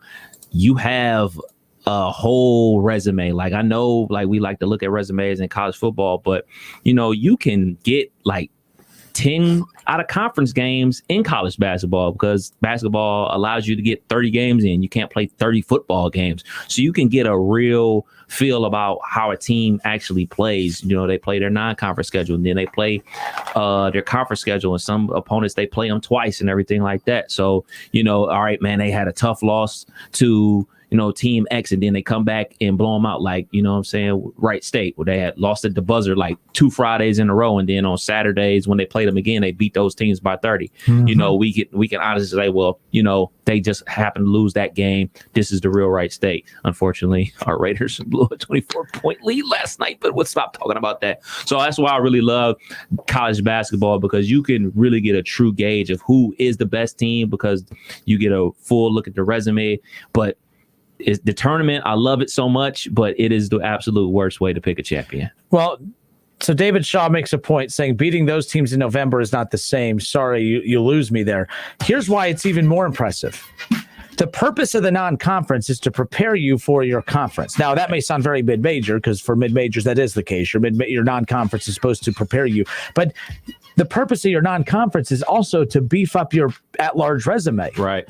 And the one thing that has saved Ohio State over the last couple of years has been interesting. So, like, Ohio State has beat Kentucky. They beat North Carolina. They've beat Kansas. They've beat some really good teams over the last couple of years of the non-conference. And remember, Big Ten play starts, and then they start kind of struggling and going down. The only reason they were able to survive those slumps in Big Ten play is because of the work that they did in the non-conference. A lot of teams, you figure out who you are in the non-conference, and then you're beefed up for conference play when it gets there. This is why I think what Gonzaga has done is even more impressive, is because you don't get a warming up period. You have to be great right away. Right. Like some teams, you could struggle in the non-conference and say, "Oh, that's fine. We've struggled early, but we're going to play so many good teams in the Big Ten that our resume will be built in conference play, and who cares what happens in the non-con." For Gonzaga, it's our conference schedule is going to be what people judge us on. So we got to do so many great things in the non-conference to make sure that we don't even hear about our conference schedule. Right. And that's what Gonzaga has done. So Shaw, I disagree. In all honesty, I think that you're right. It's not the same. I think it's even more impressive, because you got to think when the season starts in November, Gonzaga has to be great in November. They have to be great in December. Mm-hmm. Ohio State and Michigan and some of these other teams don't. They don't have the many opportunities as everybody else does. And another thing about it, man, like I'm not a big fan of that, because, okay, like going into the season, you look at, North Carolina, you look at Duke. If you're playing those teams, you're expecting those teams to be good. Ain't the other teams that beat them fault that they ain't holding up their end of the bargain. You know what I'm saying? Like when Ohio State has victories over North Carolina last year or whatever, it's a great win, like when it starts, but then North Carolina falls off the map. Oh, man, that win don't matter, man. It's just, North Carolina on the good. No, they're still a good win at the time. So let's reward those teams for taking those challenges on, especially when you're in a Gonzaga situation where, you're playing Kansas, you're playing West Virginia. I mean, you had a game scheduled against Baylor. Like, these aren't the little invitationals. Like, these aren't Coaches vs. Cancer or the Nike Invitational. Like, they dialed up these games. They say, hey, Kansas, you guys want to play? Hey, Auburn, you want to play? West Virginia, y'all want to play? Baylor, y'all want to play? And all of them say, yeah, let's get it on. So you got to give these teams credit for going to play these teams, and not only play these teams, like these teams, they're going on the road to play these games as well. So I give a lot of credit to Gonzaga. Now, with all that being said, eventually they got to bring home the championship, because at some point we can't just be like, oh man, Gonzaga this, Gonzaga that, because ultimately everything is judged what you do in March, like we just found out with Wright State. Like, it don't matter how great of a regular season Wright State just had. Unfortunately, nobody cares, because they're not going to be playing in the tournament, and nobody's going to care what Gonzaga did this regular season if they go all the way undefeated throughout the regular season in their conference tournament and don't bring home the hardware. Nobody's going to care. Shaw says, but who they are in November, but no one is who they are in November compared to March. But that's my point. Teams are usually worse in November, December, because the season's new. You have your off-season workouts and conditionings. You have your camp before the season starts. You have your practices and your scrimmaging against each other. You'll have an exhibition game. And then, boom, and don't forget your secret scrimmages. I love those. The super secret scrimmage, the dumbest thing in all of sports, the secret scrimmage. So, and then when the non-conference starts, the difference between, and we've already said this, all those other teams, they don't have to be perfect when non-conference starts. Duke and everyone else, they can lose in non-conference, because you know what? They're going to be playing tough competition every night come conference play. Gonzaga, the pressure is on them because they have to be great right from the start, because we're going to nitpick who they play in January and February. and we're going to drool over who they beat in November, December, and that's exactly what Gonzaga has done. It's the Justin Kinner Show with Kev Nash. We'll step away for a few moments. In fact, all of this conversation has got me to thinking Gonzaga in college basketball is the blueprint for Cincinnati in football. We'll discuss on the other side. Yes, I know that the sports are completely different, but the concept is the exact same. What Gonzaga is doing is exactly what Cincinnati needs to be doing. We'll discuss on the other side. Don't go anywhere.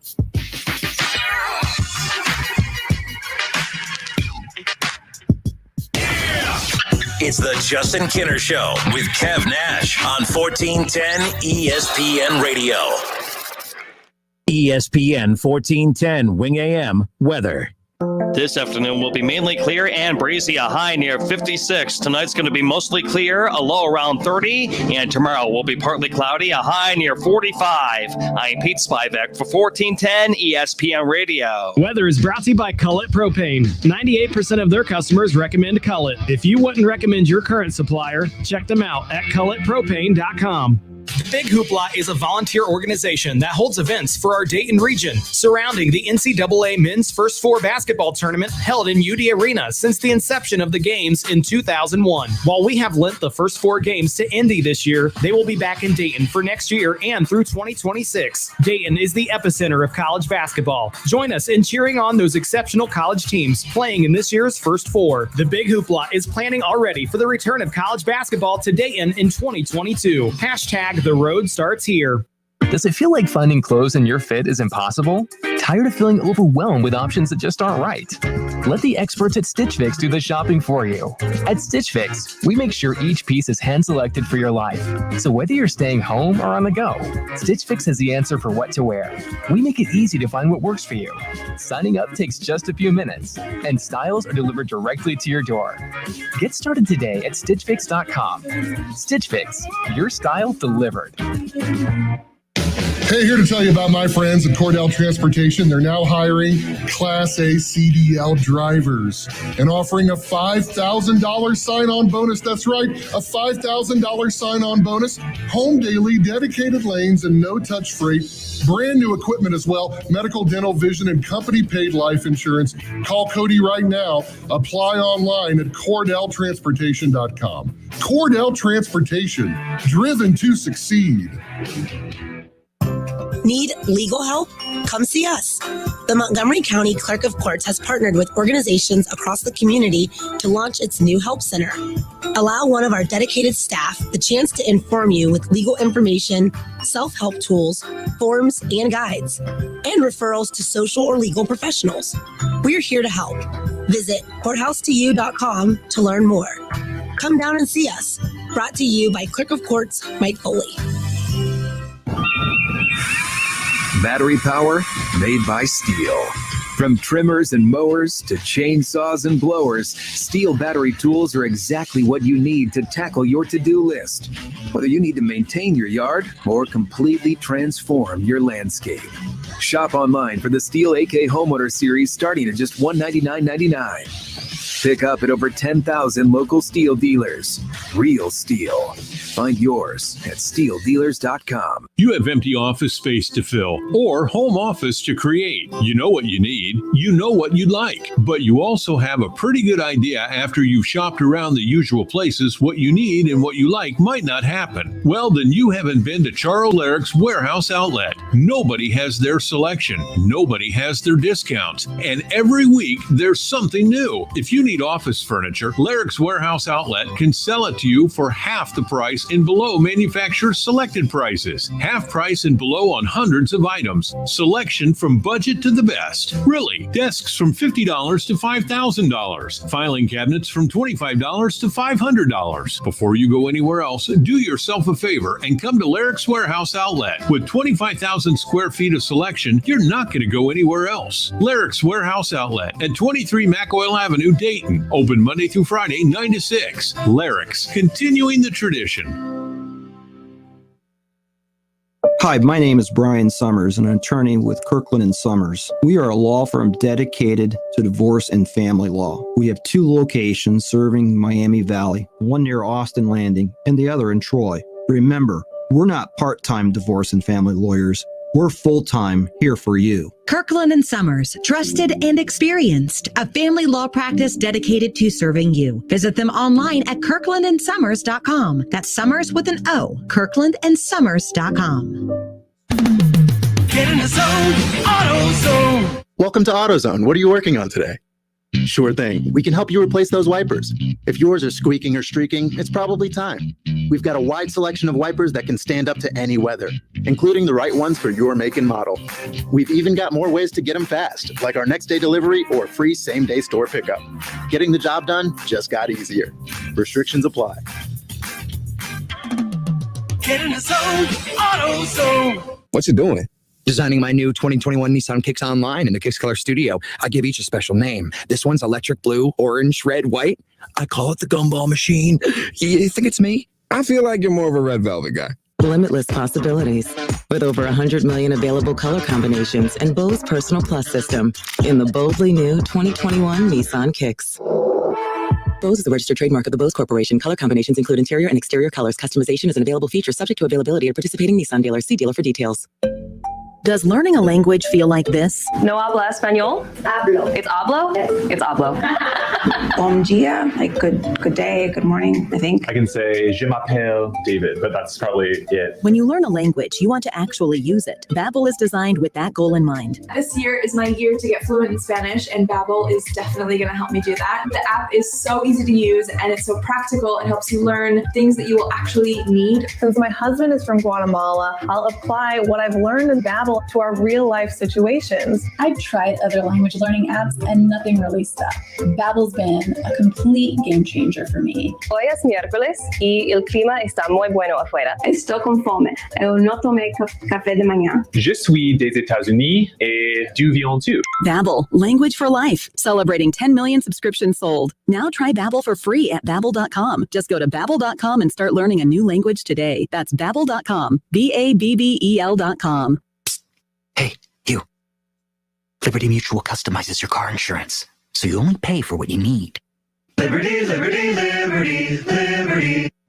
1410 ESPN Radio is Dayton's home of the Ohio State Buckeyes on the hardwood. Football may be over, but basketball is just heating up. Support Chris Holtman and his Buckeyes as they battle it out in the toughest conference in all of college basketball, the Big Ten. Every dribble, every shot, every Buckeyes win. Catch it all right here on ESPN 1410 Ring AM. Whether you're at home, at work, or in your car, tune in to ESPN 1410 Wing AM or stream us live at wingam.com. You went all full association theme right there, huh? Yeah. I'll just goaded you into talking about this Paul Pierce situation. No, I ain't gonna go into Paul Pierce. I don't like Paul Pierce. I ain't even gonna give him time of day. I don't like Paul Pierce. We'll get to that more later, actually. But the Justin Kinner Show with Kev Nash, presented by Kirkland and Sommers, the divorce and family law firm of the Miami Valley area, with 5 attorneys to meet your needs. So we got to talking about, again, I don't even know how. ESPN's Jeff Brazillo had tweeted something out earlier today that irritated me when he said, imagine thinking that Gonzaga is not the number one team in the country. And I said, look, I think that they're really, really good, but I'm not going to die on the hill if they're not the number one team in the country, but I'm also not going to put up with people saying, well, you're dumb if you don't think that they're number one, because mainly I think there's a lot to be said about who they play and really don't play in their conference schedule, the weak conference schedule. We're not talking about, should they be a top 25 team or not? And I'm saying, well, they shouldn't be top 25 because they don't play anybody in conference. That's not what I'm saying. I'm talking about the number one team, like the number one team. What do you do better than anybody else? Like, what makes you so special? The number one team, there's a lot to be said there. But when I'm talking about Gonzaga and I say, well, look at all the teams and success that they've had in the non-conference. They beat Kansas, or they beat Kansas. They beat West Virginia. They beat Iowa. They beat Virginia. They beat, West Virginia, Auburn. They beat a lot of good teams in their non-conference. They just don't play anybody in their conference schedule. Well, you could make the argument that if you're Michigan or some of these other teams, well, they also play a lot of really good teams in the non-conference, and they play in the best college basketball conference that's out there. So I get that argument. Don't get me wrong. Like I could see that side too. But with Gonzaga, I find them fascinating because when I'm watching them, it's tough to see, when I'm watching, they're like, well, all you got to do is watch them. And what you're watching is the number one team in the country. I'm like, well, am I when I'm watching them, And just like I do this with the Cincinnati Bearcats, when I'm watching the Bearcats in football and they're dominating their American Conference teams, it's, the only thing in the back of my head, Kev, is that, they're dominant, but they wouldn't do that to a Power 5 team. Cincinnati couldn't do that to Ohio State. Cincinnati couldn't do that to, they almost did it to Georgia, right? But that's what goes through your head. And the same thing with Gonzaga, the way they're beating teams by 20, 30 plus points every night. They wouldn't do that to Michigan. They wouldn't do that to, to Baylor. We didn't get to see them play. But that's what always goes through our heads. We always have that same mindset, right? Like that. I mean, I think that's a fair, and by the way, I don't think it's a bad mindset to have. I think it's a realistic one to have. Common sense tells you that, if your competition matters. And I think Gonzaga gets that. That's why they loaded up their non-conference schedule. They're playing the Kansases, the Auburns, the West Virginias. They're playing the Baylors and the Iowas and the Virginias. They're playing so many good teams. And I give them credit. And I've also said this. It's tougher to beat Gonzaga than Michigan because you get to use Michigan, or you get to use November and December to ease into the season. You get to use November and December, the non-conference, to figure out who you are, to try different lineups, to experiment with different personnel on the floor. You get to do, what you can't do? You know who can't do that in November, December? Is Gonzaga. Gonzaga has to be a finished product when the season tips off. Michigan doesn't. Duke doesn't. Baylor doesn't. That's what's nice about being a Power 5 school, is because you are going to have so much competition in the back half in your conference that you don't have to overload yourself in the non-conference. But we do see that in basketball more than football. I will say that much. But Gonzaga, they have to be a finished product. Everything that they have to learn about their team, it has to be learned in the summer. It has to be learned in the preseason, right? In an exhibition game. They have an exhibition game at the beginning of the season to figure out who they are. Michigan gets all of November and December to figure out who they are before conference play gets there. That's why I think that Gonzaga, it's tougher to be them than anyone else as far as that goes. But that's why you also have David Shaw saying that's the point. Gonzaga can't beat those teams now because the teams in November and December are better now than what they were in November, December. Well, why are you saying that those teams are getting better and acting as if Gonzaga is not better now than what they were at the beginning?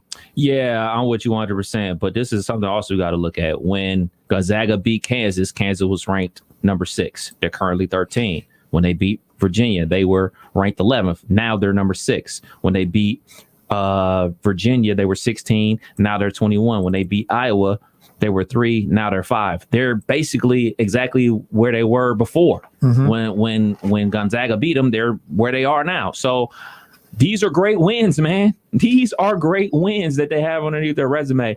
Look, I'm not about to argue with somebody about, Michigan should be number 1. No, Illinois should be number 1. Gonzaga should be number 1. Baylor should be number 1. They all up there.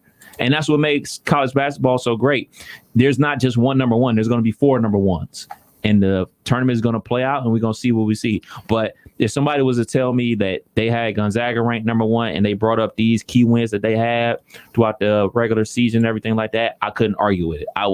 You wouldn't get an argument out of me. If somebody was to bring up what Michigan has accomplished, what Illinois has accomplished, you couldn't get any arguments out of me. They're all worthy of being up there. So those wins, they speak volumes because the way Kansas dipped and then they got themselves off the mat, and now they're ranked again. I mean, we're trying to see Michigan State get themselves off the map. We're trying to see Duke get themselves off the map. Kentucky hasn't got off the map. Kansas got themselves off the map. But they got the roadmap to do it. Yes. Like if Gonzaga started out slow November, December, they can wipe they can knock out the WAC easily. And you'd have people like, okay, they're top 25 worthy, but they're not number 1. But that's why I'm saying they have to be a finished product when the season, and Shaw, Big Ten conference play starts in December. Whoop-de-freaking-do. In late December. We're not talking. Are you kidding? The whole point is that Gonzaga has to be a finished product on their very first game of the season. So, okay, December. So Michigan gets a month and a half. And by the way, let's talk about Michigan, shall we? Because as much as I like Michigan and I like Juwan Howard, we just gave that brutal non-conference schedule. How about this? Imagine if Gonzaga did what Michigan did this year, Kev. Imagine if Gonzaga played Bowling Green in the non-conference. Imagine if Gonzaga played the mighty Oakland Golden Grizzlies out of the Horizon League in their non-conference. Imagine if Gonzaga played Ball State. Imagine if Gonzaga played Toledo. Does that sound like a non-conference that is worth? But Michigan, why did they schedule those teams in the non-conference, Kev? Because it's not about who you play. It's just about you getting ready to gear up for all the tough competition you're going to face in the conference. Right. UCF, sorry, that's who we used to argue about in football.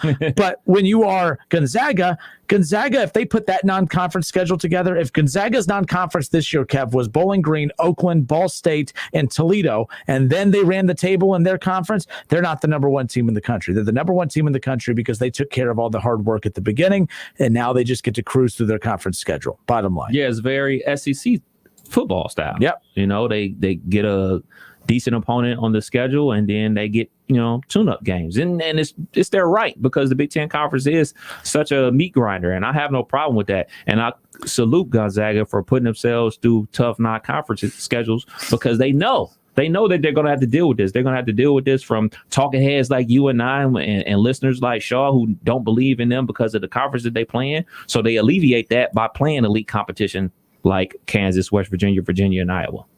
And again, we're not talking about being a top 10 team. Gonzaga's a top 10 team. They're a top 5 team. But the number one team is where I kind of just get a little iffy about, just because, at this point of the season, you're playing a watered-down schedule. Everyone else is playing tough competition on a nightly basis. But when I saw what they did at the non-conference, that's why I literally flipped my take on it in the mid-segment because of that. By the way, Philip Reed, Kevin, says, Justin admitted that he was wrong mid-debate question. Kevin needs, see, I usually am the great creator of the 30 for 30s. We haven't done one in a while. Our last 30 for 30 was a monumental one, by the way. It was about the Gem City Jam. It was the number one rated Kinner 30 for 30 out there. But he said, Kevin, you need to make a 30 for 30 special about this moment. It may never happen again. He's very right. That's true. He is right. True. You know what? You might get something special tomorrow. Yeah, with all that free time you have. With all that free time. Matt Sturgis says Gonzaga definitely a top 3 team. And like I said, I don't have any problem with them being number one. This all stemmed from a comment from Jeff Brzzello saying, imagine thinking that they're not number one. But it got me to thinking about the Cincinnati Bearcats and football and what they do. And that's the buzz in my ear saying, hey, you have to hit this little break. So I teased this earlier, and of course, totally didn't get into it because I got sidetracked arguing with people on Facebook. So I promise I'm going to stay in line here when we come back. But with all the debate we just had about Gonzaga, it baffles me why people say in college football, well, it's not made for the little guy. Cincinnati, they don't have a shot. They don't have a shot. You have a shot. You just got to create your own path to get there. And I don't think that Cincinnati and UCF and others do a good enough job of creating a path to get there. Gonzaga is a prime example. For instance, I just brought up the Michigan non-conference schedule this year. Like I said, if Gonzaga played Bowling Green, Oakland, Ball State, and Toledo, that's the non-conference schedule for Michigan. If Gonzaga plays that non-conference and then runs the table in their conference, they're a top 25 team, probably a top 15 team, but they're not getting the bid for number one. But it's because of who they played in the non-conference. Well, if you're the Bearcats, if you're UCF, if you're these teams that, BYU and others who just keep getting the raw deal here, you can do something about it. And Gonzaga is proof of it in basketball. I know it's 2 different sports, as I said, but I want to look at Cincinnati's schedule and tell you and break it down and say, here's what you need to look at Gonzaga, and you need to cut off the dead ends here. Real quick, I'll just give you some of the Miami of Ohio. That's a dead end. Cut it. You can replace it with something else. Murray State, cut it. You can replace it with something else. All right. Notre Dame, they're trash. Cut it. That's actually a good one. We'll be back in a moment. More of the Justin Kinner Show with Kev Nash, presented by Kirkland Sommers when we come back.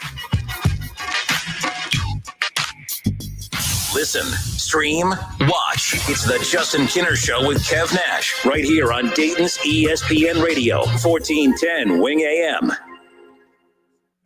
There's nothing better than a fresh-made home-style meal, but not everyone loves the hassle of cooking. At Lee's Famous Recipe Chicken, home-style happens here with our famous 12-piece family meal at a great price. This famous family meal includes 12 mixed pieces of Lee's fresh, never-frozen chicken that is honey-dipped, hand-breaded, and cooked to perfection, plus 3 large sides and 6 fluffy biscuits. Get a home-style meal made easy today with Lee's 12-piece family meal at a great price. Only at Lee's, famous for chicken. The Big Hoopla is grateful for our many regional sponsors and is happy to announce the Big Hoopla Scholarship Program this year, supporting active duty military families and their students in grades K through 12, including Blue and Gold Star families, and applying for one of 10 $1,000 scholarships to be used towards their students' educational needs this year. Visit DaytonHoopla.com for more information and to apply. Dayton is the epicenter of college basketball, and we look forward to the First Four's return in 2022. Hashtag the road starts here. This is Education Matters with Ohio Education Association President Scott Damaro. This week, we're taking part in Read Across America celebrations and working to spark a lifelong love of reading for all young people. Take some time to read with your child and encourage your teen to pick up a book of their choice. But don't stop there. Reading should be a family activity all year round to set all students up for future success. Education Matters, brought to you by the Ohio Education Association. Simplicity Health Direct Primary Care is now open and accepting a very limited number of new patients in Centerville and surrounding areas. Why Simplicity Health? Fewer patients means higher quality care and an unprecedented amount of time with the doctor where your visit will never feel rushed. Whether you have the best insurance or no insurance at all, Simplicity Health has plenty to offer you. Simplicity Health also offers in-house pharmacy and lab services, serving as a one-stop shop for your health care at a fraction of retail costs. To learn more, visit simplicityhealthdpc.com. The Montgomery County Veterans Service Commission is here to assist veterans during this COVID-19 pandemic. Even though we are not meeting face-to-face, we are here for you. We understand it is a difficult time with this virus threat and the strain of implementing social distancing. For those Montgomery County veterans who have lost their source of income due to their employers having to close or reduce their business hours due to the COVID-19 pandemic, you may be eligible for COVID-19 Special Financial Relief Assistance. Please contact the Montgomery County Veterans Service Commission at 937-225-4801 Monday through Friday for more information or to have an application sent to you. You can also visit mcvsc.org. The Montgomery County Veterans Service Commission is here to help Montgomery County veterans during the COVID-19 crisis. Call 937-225-4801 Monday through Friday or visit them online at mcvsc.org. If you missed the hiring event, no worries. Rittal North America LLC in Urbana still has immediate openings seeking experienced third shift assembly operators, welders, machine operators, paint unloaders, and paint loaders. Rittal offers a minimum starting wage of $15.30 per hour with a $1 shift differential for second and third shifts, monthly attendance bonus, and benefits starting on the first of the month after hire. Please email Katie McKee your resume at mckee.k@rittal.us. Rittal is proud to be an affirmative action and equal opportunity employer. Give your bathroom a makeover and save 11% on everything. Now at Menards. Add the finishing touch to your bathroom project with towel bars, paper holders, robe hooks, and grab bars from Delta. With over 22 collections to choose from, find something to complement any decor. Best of all, they're all 11% off. Good through March 6th. Savings are mail-in rebate. Some exclusions apply. See store for details. Save big money at Menards. Man, how can you afford gas for that big SUV? I pay less for gas than everyone else. I got the free Get Upside Gas app and get up to 25 cents a gallon cash back every time I buy gas. Hold on. You get up to 25 cents off a gallon with the free Get Upside Gas app while I'm paying full price? You know it. People earned over $1 million last year. You just got to take a picture of your gas receipt and bam, up to 25 cents a gallon cash back. You don't have to tell me twice. I'm downloading the free Get Upside Gas app now. Download the free Get Upside app now in the App Store or Google Play to save up to 25 cents a gallon when you buy gas. Use promo code CAR for a 50-cent a gallon bonus on your first tank. That's up to 75 cents a gallon on your next tank. Just download the free Get Upside app at the App Store or Google Play and use promo code CAR. Save money on gas on every fill-up. Just download the free Get Upside app and use promo code CAR. That's C-A-R. Visit getupside.com for terms. Allstate now has deeper savings, and deeper savings require deep thoughts and a deep voice, like mine. Save for being a new customer. Save more for adding DriveWise, and save even more for driving safely. Visit allstate.com or contact your local agent for a quote today. As someone once said, saving today is money tomorrow. That's deep. Not available in every state. New customer savings based on early signing discount. Drive-bys is an optional feature. Savings vary based on how you buy. Subject to terms and conditions. Allstate Fire and Casualty Insurance Company and affiliates. Northbrook, Illinois. Heard the good news about COVID-19 vaccines? They're here, but you can do more than wait for your turn. Here's how. Stay at least 6 feet away from folks you don't live with. And it's risky to be indoors with them, too. And masks? Well, they protect both the person wearing them and the folks around them. Wear a mask, watch your distance, and make a big difference now. Learn more about vaccines at cdc.gov/coronavirus. Brought to you by the U.S. Department of Health and Human Services. Receive a $5 rebate by trading up any non-contact thermometer toward an Exergen purchased at any retailer. Details at Exergen.com. You want more local content from Dayton's ESPN radio station 1410 Wing AM? Make sure you subscribe to the WING 1410 Dayton YouTube channel, where you can watch all your local shows live or go back and rewatch previous episodes of The Justin Kinner Show with Kev Nash, The Keith Byers Show, Talking Out Loud with Sully, and more. All sports, all the time. This is 1410 ESPN Radio.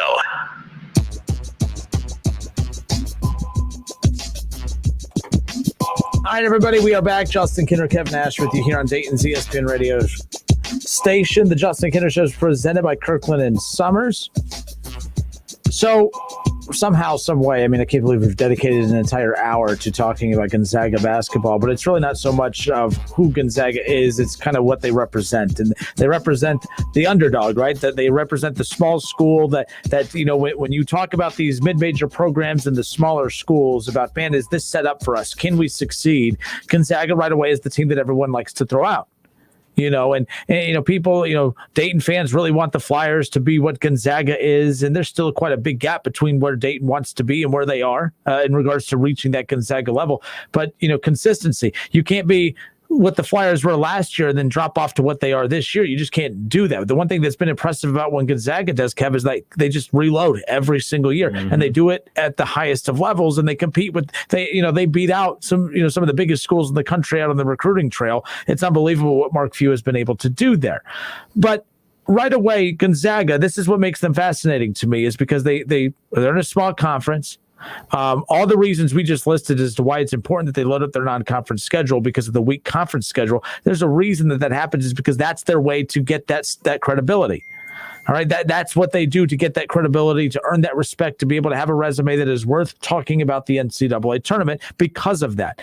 Because a lot of teams that play in these small conferences, for instance, Wright State in the Horizon, you know, they're not an at-large team. Right. You know, we get excited if they get a vote in the top 25. Oh, my God, Wright State got a vote. Receiving votes, baby. Gonzaga's so past that.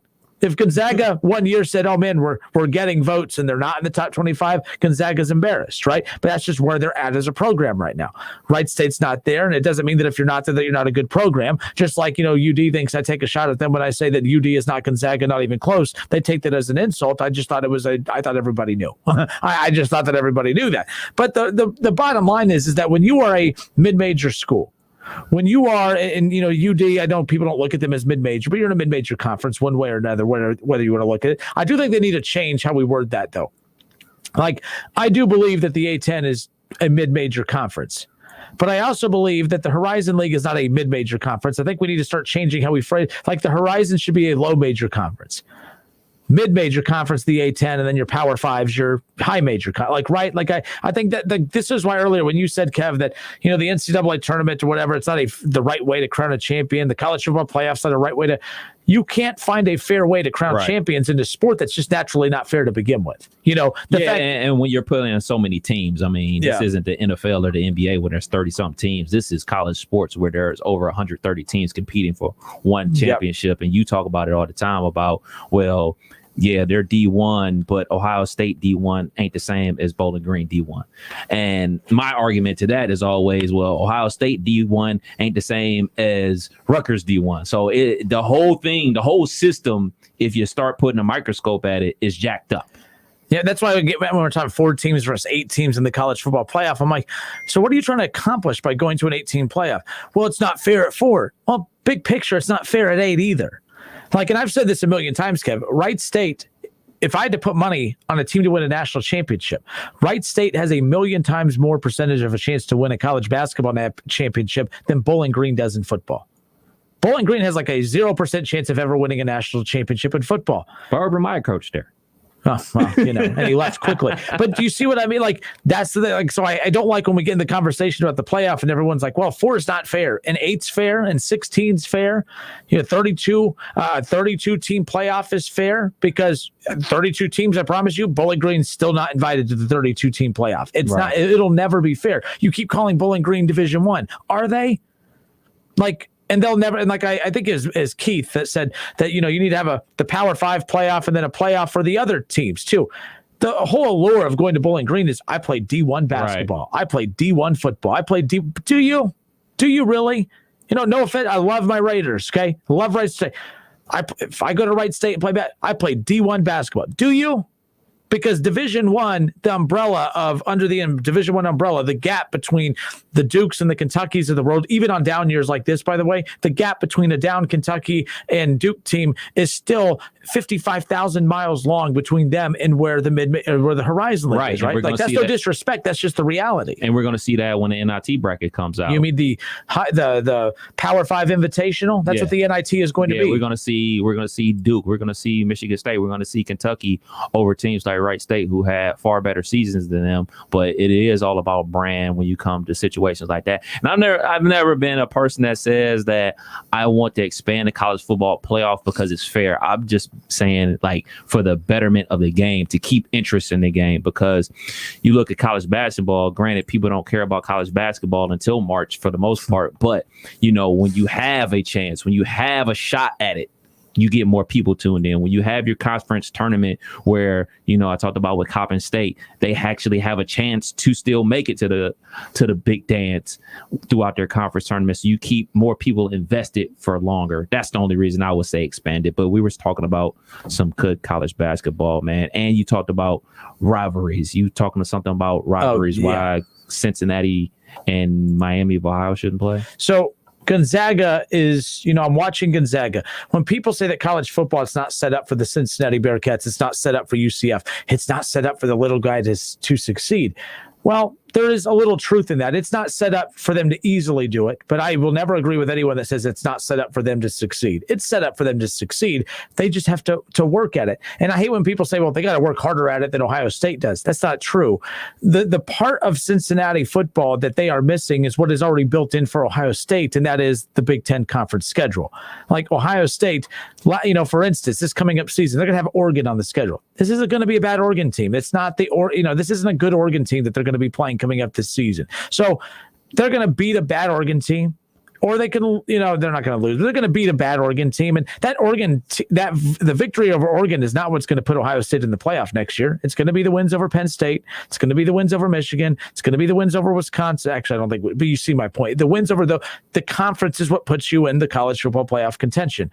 The American Conference does not do that for Cincinnati.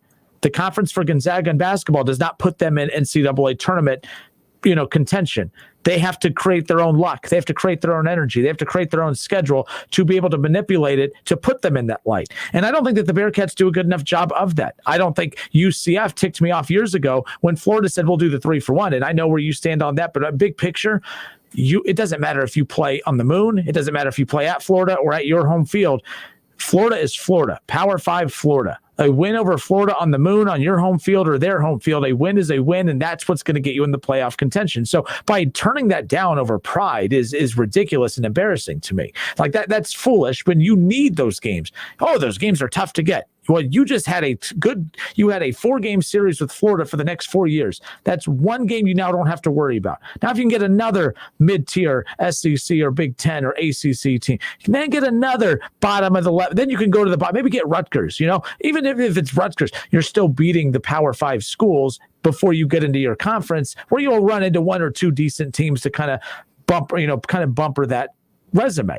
So I'm looking at this resume for Cincinnati for the Bearcats coming up because it's going to happen. They're bringing, Riddler back. They're bringing back their quarterback. They're bringing back a ton of pieces. Okay.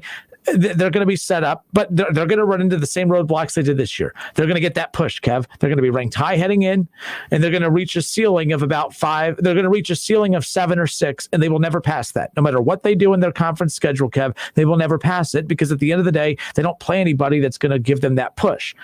Well, you know how you change that? We're saying the same things about Gonzaga. Gonzaga doesn't play anybody in their conference schedule that you respect enough to say that's why they're the number 1 team in the country because of that right there. What did Gonzaga have to do?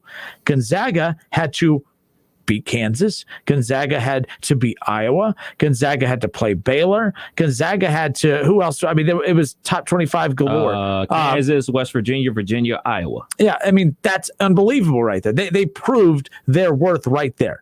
And they had to do it in November and December. You're not expected to be a finished product if you're a Power 5 school, but you are expected to be a finished product if you're them.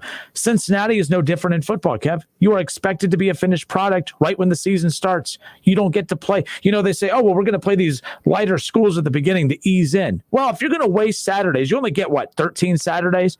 You only get select Saturdays during a college football season to prove that you're a top team in the country. So why would you have less time? You have less games to prove it. Gonzaga could play bad teams mixed with the good teams. And if you're Cincinnati, your schedule is going to give you bye weeks. You're going to play bad teams. If you're as good as you say, your schedule is going to give you these off weeks by playing lesser competition in your conference schedule. So beef up that non-conference. Miami of Ohio, are you kidding? Get them off of there.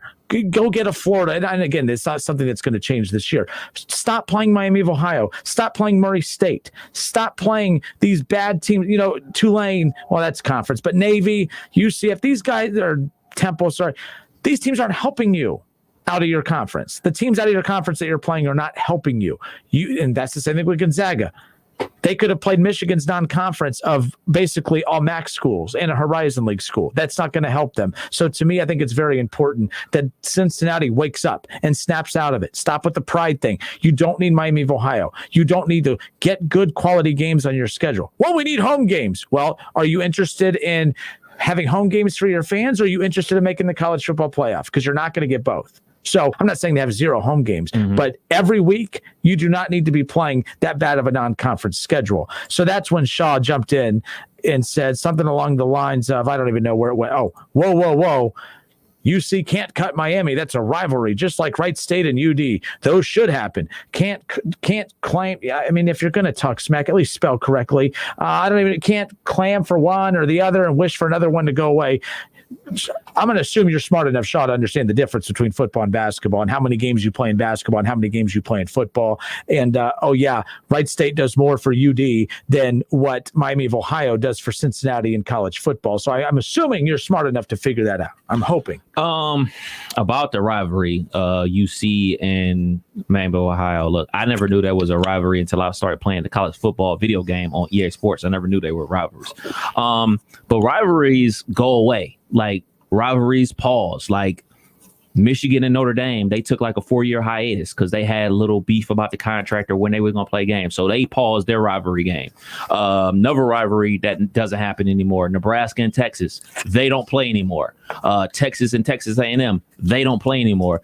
Rivalries pause and start all the time. So for the betterment of the UC program, which should be their main focus, should be trying to get them not only to the college football playoff, but to a Power 5 conference, because ultimately 9 times out of 10, you're not going to win a national championship. I know I'm the guy on the show that says, man, anything's possible. Play the game, see how it come out. Yes. I'm outlier Kev, man. I still truly believe that in my heart. But the ultimate goal for UC is to get to a Power 5 conference and then let the chips fall where they may. Because when you're in a Power 5 conference, that means more money for your program. That means more money for your football program, your basketball program, and it trickles down to the rest of your sports. So the ultimate goal for UC is truly to get to a Power 5 conference.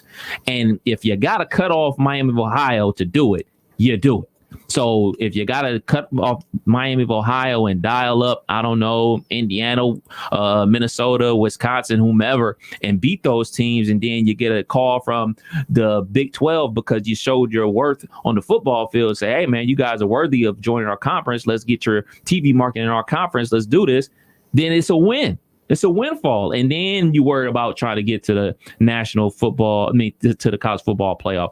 Because ultimately, like I said, man, rivalries come and go, man. Like, I was bummed when Michigan and Notre Dame didn't play. But I missed the Ohio State-Michigan rivalry. I mean, that rivalry was awesome back in the day. This is my whole thing, man. Like, I don't get bent up on these rivalries. Of course I want them to play. Of course I missed Ohio State and Michigan not playing this year. I mean, Florida and Miami, they don't play every year. You know what I'm saying? Like, Florida State and Florida didn't play this year. Yeah, it sucks, but ultimately you got to do what you got to do, especially if you're UC. Now, and I just got this email. It's interesting getting What's the email from Michael Martinson. And by the way, Michael, I appreciate you reaching out.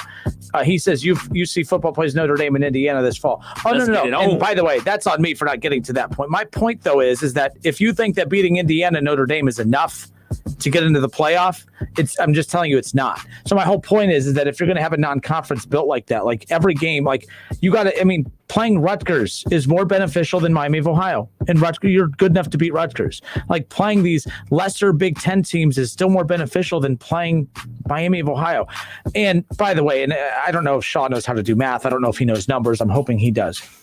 Because he's, talking about how hypocrisy is at its fullest right now here. And he says that we just proved why Dayton should not play Wright State. You do know that there's like 30 games in an entire college basketball season, and there's like 12 in college football. And you only get a couple weeks in non-conference, where you get a couple months in non-conference in college basketball. You get a couple weeks in non-conference in college football.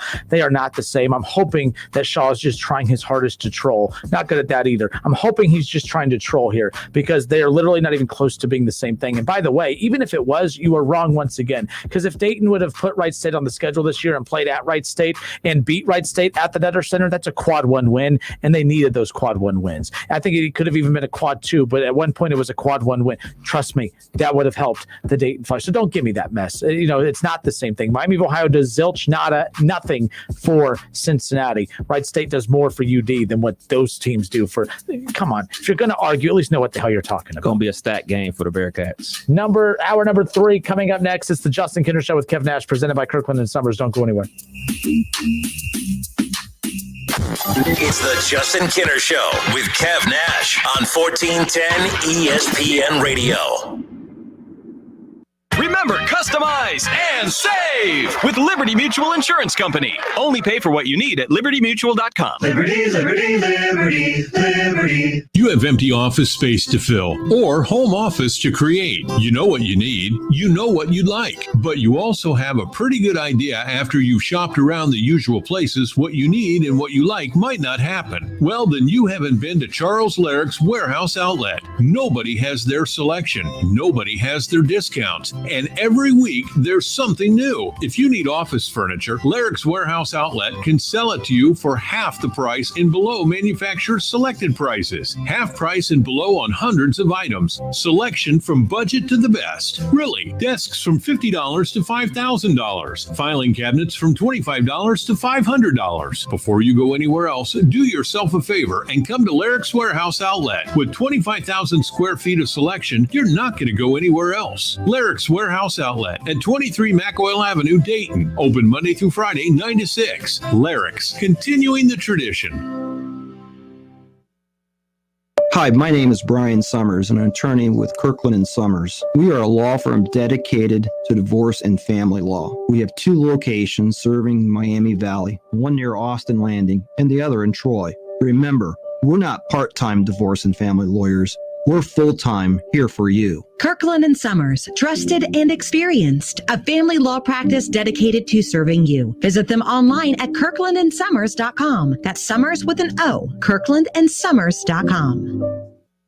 KTH Parts Industries in St. Paris, Ohio has immediate openings for second and third shift production associates. KTH promotes from within, offers an attractive benefits package including medical, dental, 401k, attendance bonus, and a competitive wage, starting at just over $17 per hour with annual increases. During the month of March, KTH will be hosting walk-in interviews every day from 7:30 a.m. through 3 p.m. Please bring a resume and photo ID to apply or see other career opportunities at kth.net. KTH is an equal opportunity employer.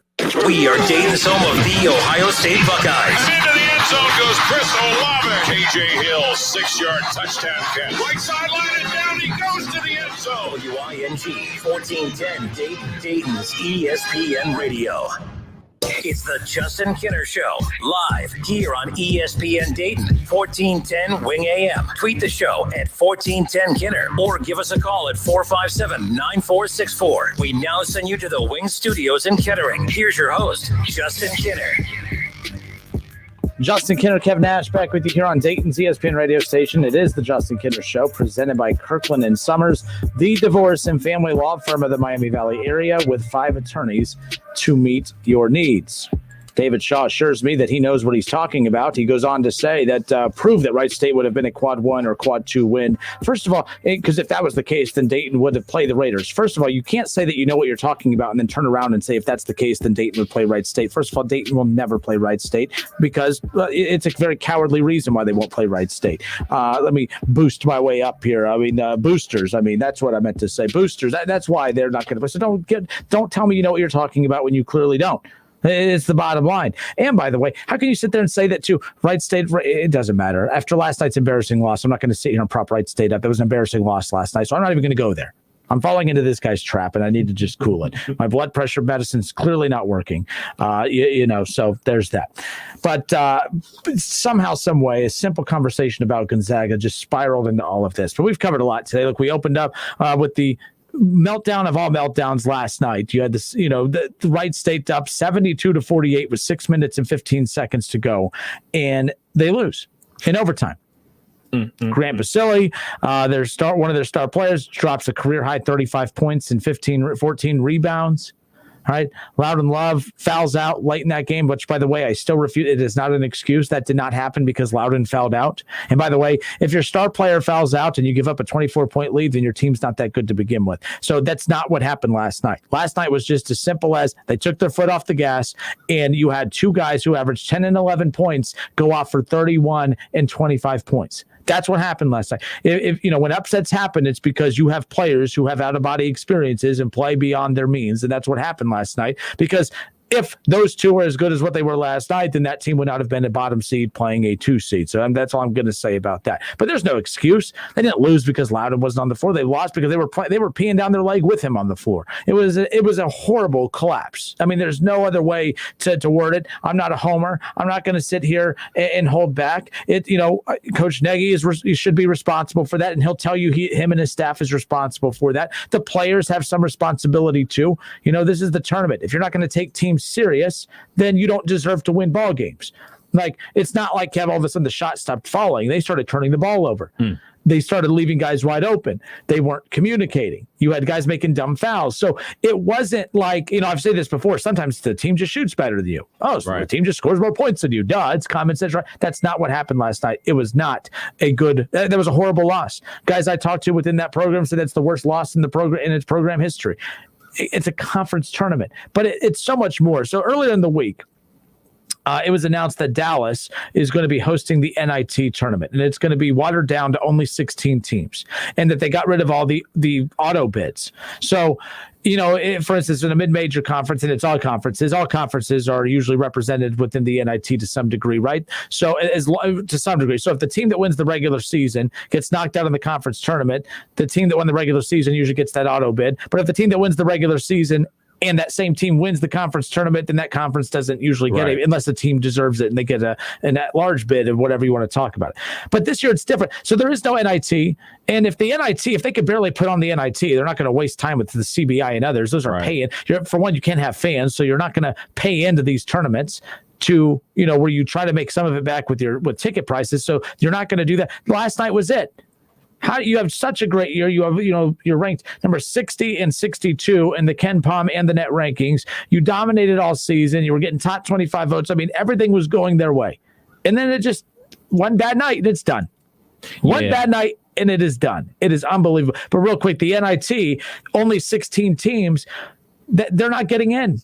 They're not, like, if anything, you get upset last night, but at least you have the NIT. Last year, they got upset in the Final Four of the conference tournament. Well, at least they had the NIT. They made the NIT 2 years ago, nearly beat Clemson, which was Brad Burnell, the former coach, was there. It was an interesting storyline. So, but that's not the case. That's not what's going on. It's unfortunate. Like, the reality of the season, strictly the importance of the NCAA tournament, it just came screaming at me last night, where this wasn't about rewarding teams at all. This was simply about putting on a tournament that generates billions of dollars. Because watching a team like Wright State, who did everything that they did this regular season, just get the shaft and get kicked out, I mean, their season's done.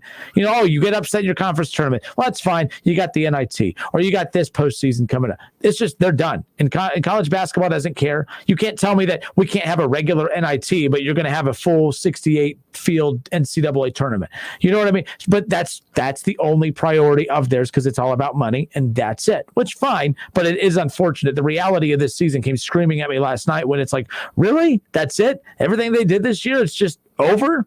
Like, it's just a weird season. I'm glad it's, wrapping up here in the near future. Yeah, it sucks. And, when you're a team like Wright State and then you end up, for lack of a better word, no, not like a better word, plain and simple, they blew their opportunity to play in the big dance. You go to sites like barkingnow.com, who has projected NIT brackets, and there is no Wright State on this projected NIT bracket. You got your Memphises, you got Stanford, you got St. Mary's, you got Michigan State, you got Syracuse, you got Mississippi State. Basically all the teams that are usually on the bubble, they got them in the NIT this year, and there is no Wright State. So, it just sucks, man. And like I said the previous hour, man, we're mad because we're alums and we root for the team. We've been rooting for the team since we were students there, and now we root for the team now that we're alum. Imagine how the guys on the team feel. Imagine how coach feels. And it's nothing they can do about it. Is that phrase that you don't ever want to hear. There's always next year.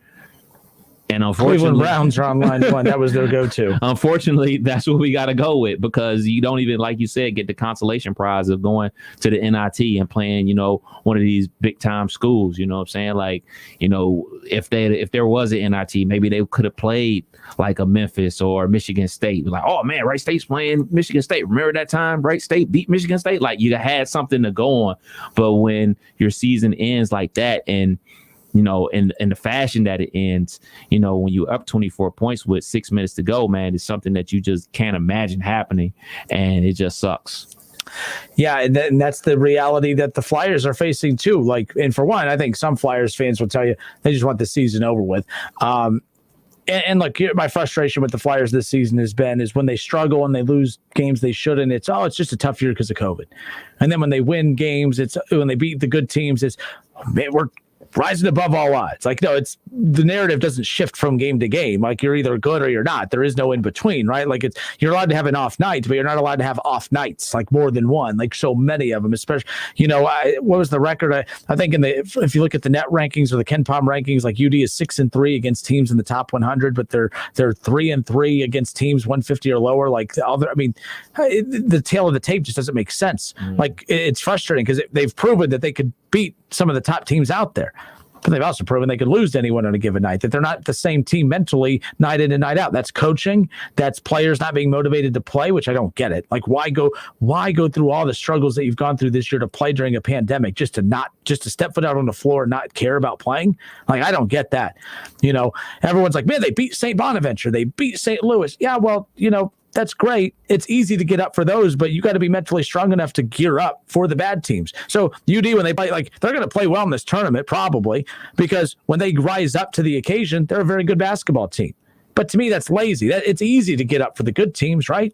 It's tough to play the bottom of the conference. And when you don't get up to play those teams, you become the bottom of the conference. And you win one against LaSalle, one against Fordham. You get that double bye. You get one more win than they got this year in conference play. But it just amazes me that that's how up and down that they've been. But like as a coaching staff, how do you not have your team prepared and ready to play on a night in, night out basis? That's why, and for those thinking I'm beating up on one, I blamed coaching for Wright State's blunder last night. Like, that's coaching. Like, you can't allow your team to settle. That's and coaches. Well, the difference is one coach will say, yeah, it was on me, and then we'll move on and be fine. And then there's another coach where if I say anything remotely bad, I'm not going to do your show anymore. Like, that's just the reality of it. So whatever it is, what it is. But, the conference tournament for the A-10, the Dayton Flyers have Rhode Island tomorrow, but they can make a run. They could easily get to the title game. Mm-hmm. You got to beat Rhode Island. Then you have VCU next.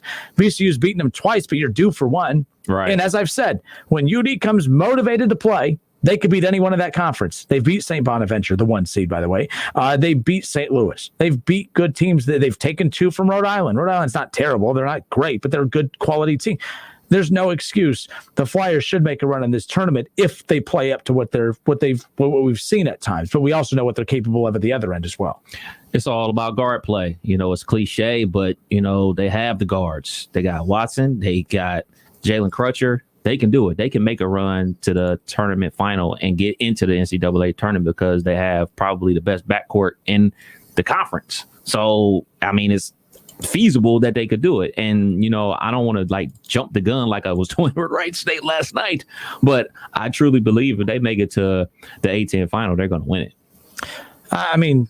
You would think there's no excuse. But though, if they win a couple in the A-10, it's, we're rising above the occasion. Then when they lose a game in the tournament, they'll say, it's just been tough year to play basketball. Nope. You don't get to use COVID as an excuse when it's convenient. And then when you're winning, it's everything's great. So there's that. It's the Justin Kinner Show with Kev Nash, presented by Kirkland Sommers right here on 1410 ESPN Radio. By the way, there's a long thread on this chat section about the rivalry of the Bearcats in Miami of Ohio. Is that a thing? Apparently so. That's a thing. It's a thing. Okay, I joke about Ohio State needing to just move on from the Michigan rivalry because they've outgrown that, right? They've outgrown Michigan, but at least Michigan's still, a Power 5 D1 program within the Big Ten, right? It's one thing to have a rivalry like that, but to have a rivalry with the MAC school.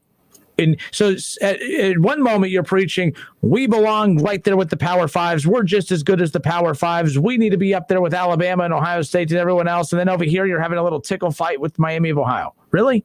That's a thing? That's a rivalry, yeah? Let's see. UC has won the last 1, 2, 3, 4, 5, 6, 7, 8, 9, 10, 11, 12, 13, 14 matchups. So that's a rivalry. See, remember David Shaw earlier? I know what I'm talking about, but then he spews out stuff like that. That's a rivalry. I just don't.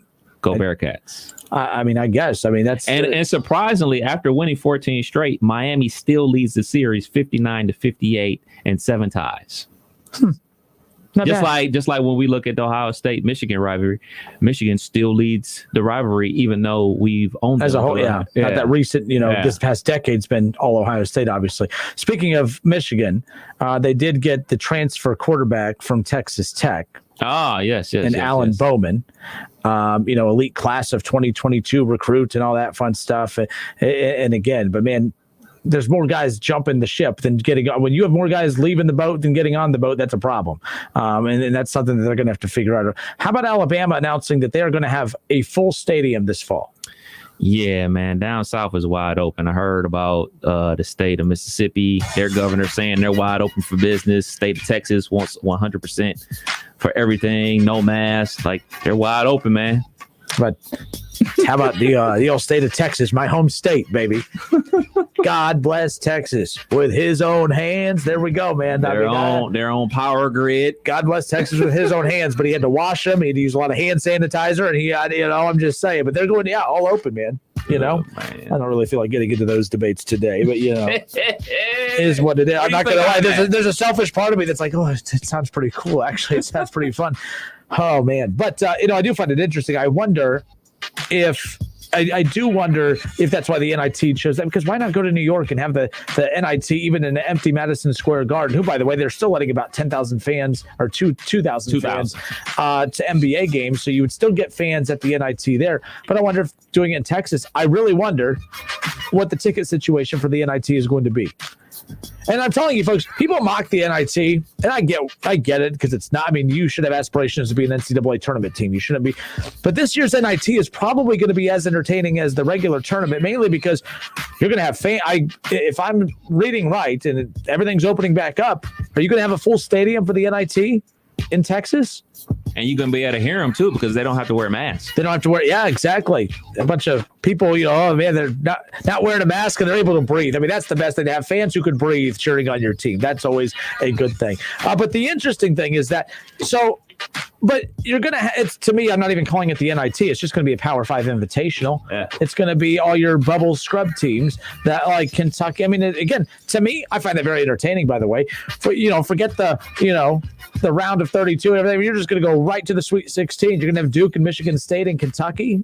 Hey, more power to you. Make it work. So last night, the Cincinnati Reds had one of the most anticipated spring training games that I could think of. I can't remember the last time I was excited for a spring training game, but I'm a big fan of Hunter Green. And Hunter Green's stat line last night really wasn't that impressive, and I'm going to tell you why it was impressive, and I'm going to tell you why the Reds do have a star on their hand and why the Reds need to be patient and not screw this up. Also, we're focusing so much on the players from last year for the Reds and who they have coming back that I think we need to start gearing up for excitement for another prospect that really showed out last night. I'll also talk about that. More Reds talk on the other side of this break. Don't go anywhere. More of the Justin Kinner Show with Kev Nash, presented by Kirkland Sommers, when we come back.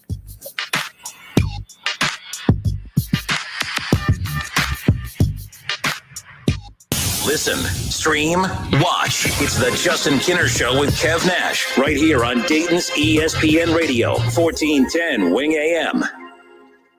ESPN 1410 Wing AM weather. This afternoon will be mainly clear and breezy, a high near 56. Tonight's going to be mostly clear, a low around 30. And tomorrow will be partly cloudy, a high near 45. I'm Pete Spivak for 1410 ESPN Radio. Weather is brought to you by Cullet Propane. 98% of their customers recommend Cullet. If you wouldn't recommend your current supplier, check them out at culletpropane.com. For the ones finding new ways to ensure the job always gets done. For the ones wearing many hats. For the ones who are hands-on, even from far away. And the ones keeping business moving forward. We are Grainger, offering supplies and solutions for every industry, with 24/7 support and experienced staff at over 250 local branches. Call, clickgrainger.com, or just stop by. Grainger, for the ones who get it done. Cordell Transportation is now hiring Class A CDL drivers. $5,000 sign-on bonus. That's right, $5,000 sign-on bonus. Home daily dedicated lanes, no-touch freight. Apply today at CordellTransportation.com. Cordell Transportation, driven to succeed.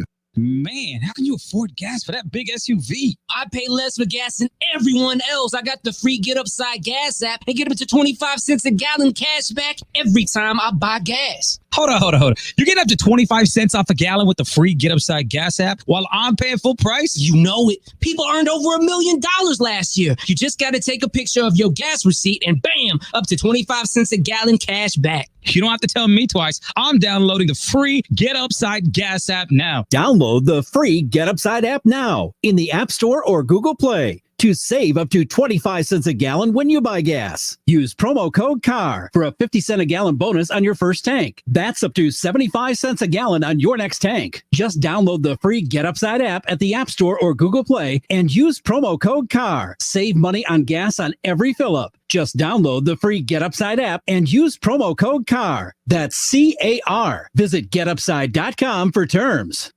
As the 2021 NCAA tournament moves forward in Indy this year, remember that Dayton is still home to America's most passionate basketball fans. Join us at the Big Hoopla in cheering on those exceptional college teams that begin their tournament experience by playing in the first 4 games this year. Dayton is the epicenter of college basketball, and the Big Hoopla team is planning already for the return of college basketball to Dayton in 2022. For more information, go to DaytonHoopla.com. # The road starts here.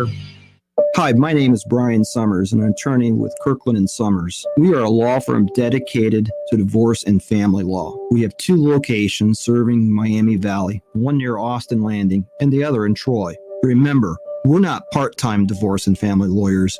We're full-time here for you. Kirkland Sommers, trusted and experienced, a family law practice dedicated to serving you. Visit them online at kirklandandsummers.com. That's Summers with an O, kirklandandsummers.com. Thinking about life insurance? What if you could make one free phone call and learn your best price from nearly a dozen highly rated, price competitive companies? Well, that's exactly what happens when you call SelectQuote Life. For example, George is 40. He was getting sky-high quotes from other companies because he takes meds to control his blood pressure. But when I shopped around, I found him a 10-year, $500,000 policy for under $25 a month. I'm SelectQuote agent Dan Savino. And believe me, if SelectQuote isn't shopping for your life insurance, you're probably paying too much. For your free quote, call 800-721-4880. That's 800-721-4880. 800-721-4880. Or go to SelectQuote.com. Since 1985, we shop, you save. Get full details on the example policy at SelectQuote.com/commercials. Or price could vary depending on your health, issuing company, and other factors. Not available in all states. Remember, customize and save with Liberty Mutual Insurance Company. Only pay for what you need at libertymutual.com. Liberty, liberty, liberty, liberty. The Reds are on the radio. Every hit, every strikeout, every Reds victory. You can catch all of the action all season long right here on Dayton's home of the Reds, 1410 ESPN Radio. College football playoffs, Browns, Bengals, Buckeyes, and more. Catch the Keith Fire Show Mondays at noon on 1410 ESPN Radio.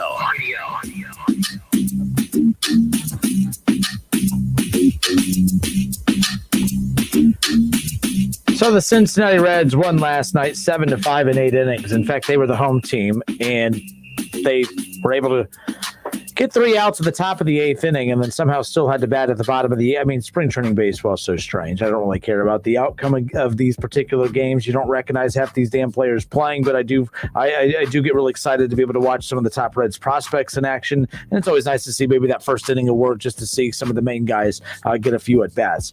Some of the main guys last night who were able to kind of, let's take Moustakas. Unfortunately for him, again, he drew a walk, but he didn't get a hit.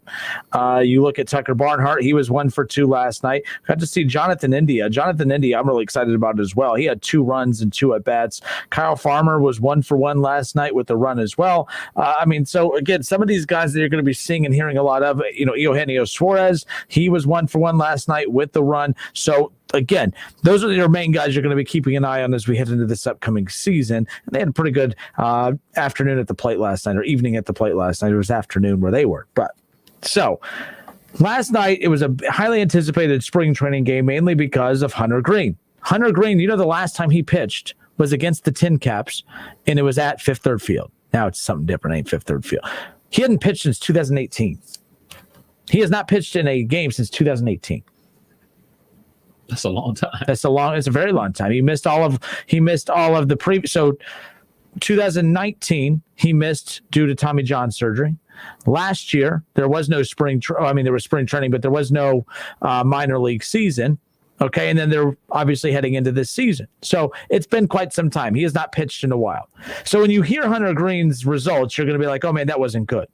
He gave up 3 runs on 3 hits, and he had 1 walk. He did strike out a hitter and gave up a home run. That's horrible. That's not great. But that's his first time on the mound facing live hitting in a game situation in 3 years.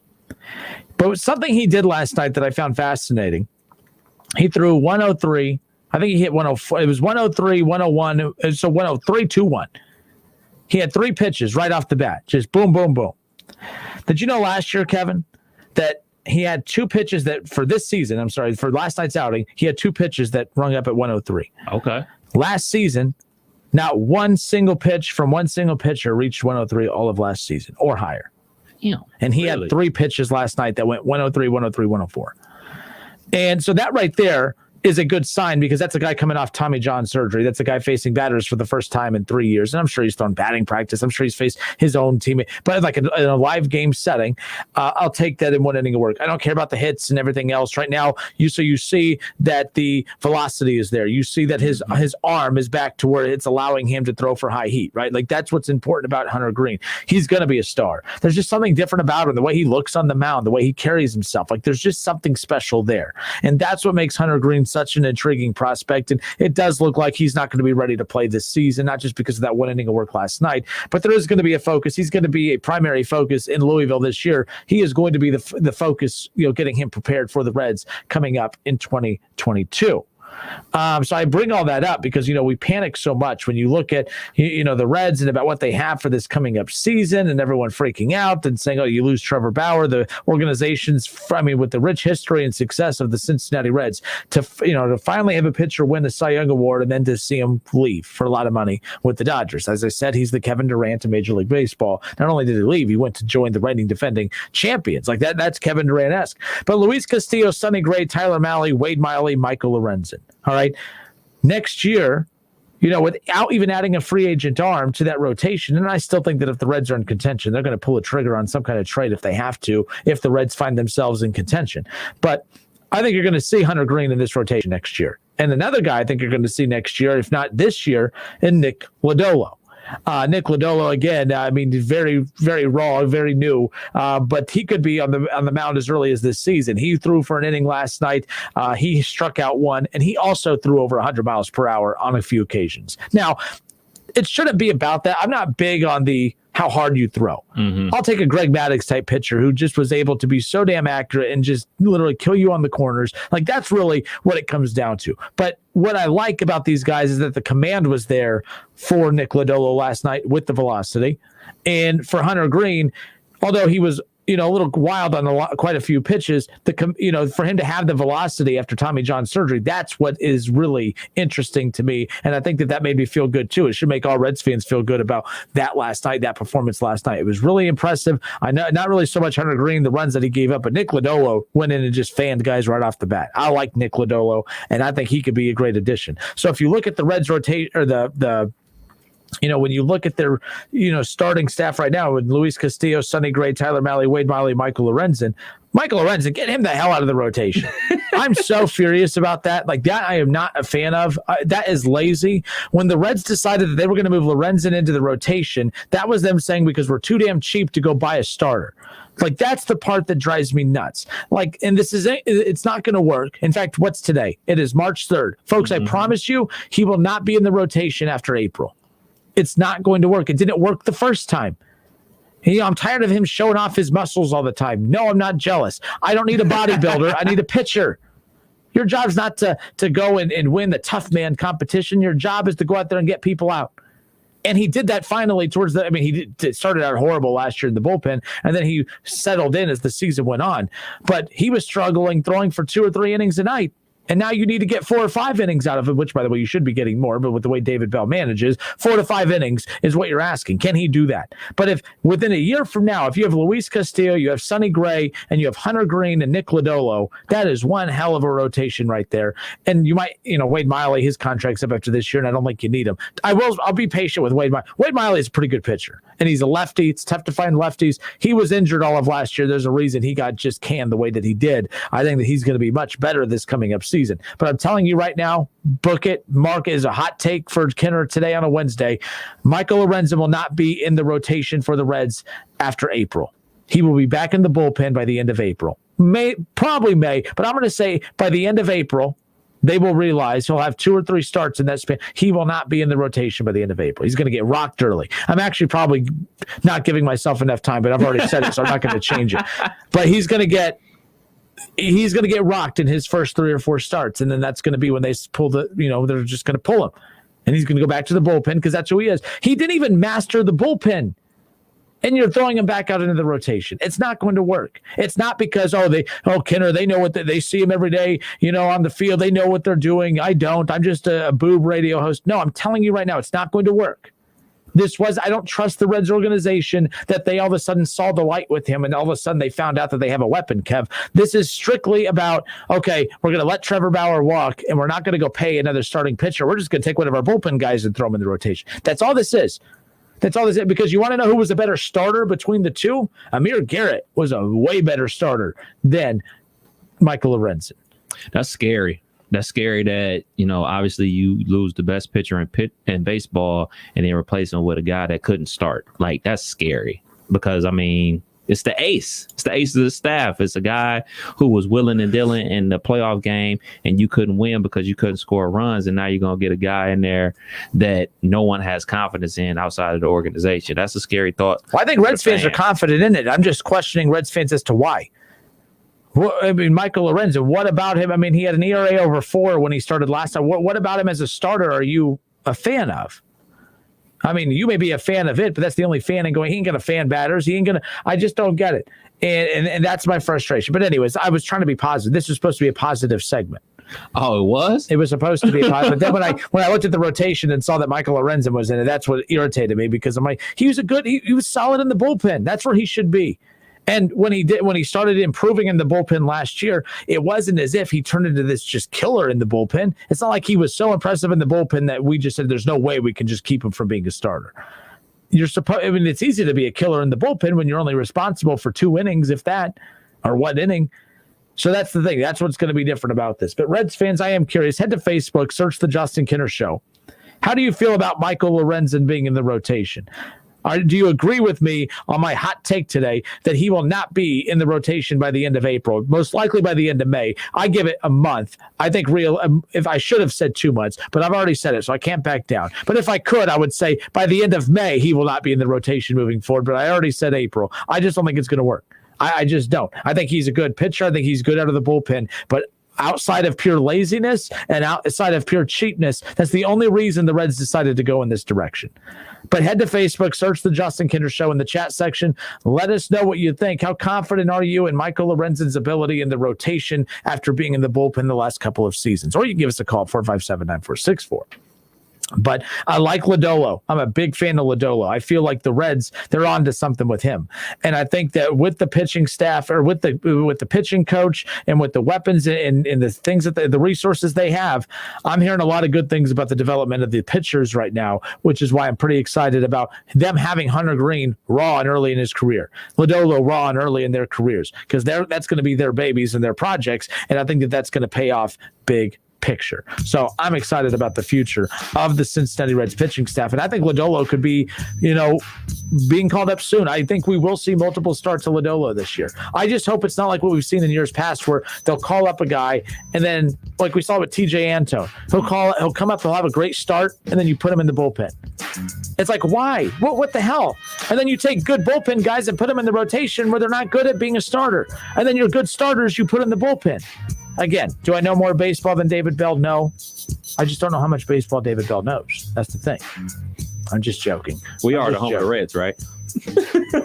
We ain't WLW last I checked. I'm just saying. A lot of Reds fans agree.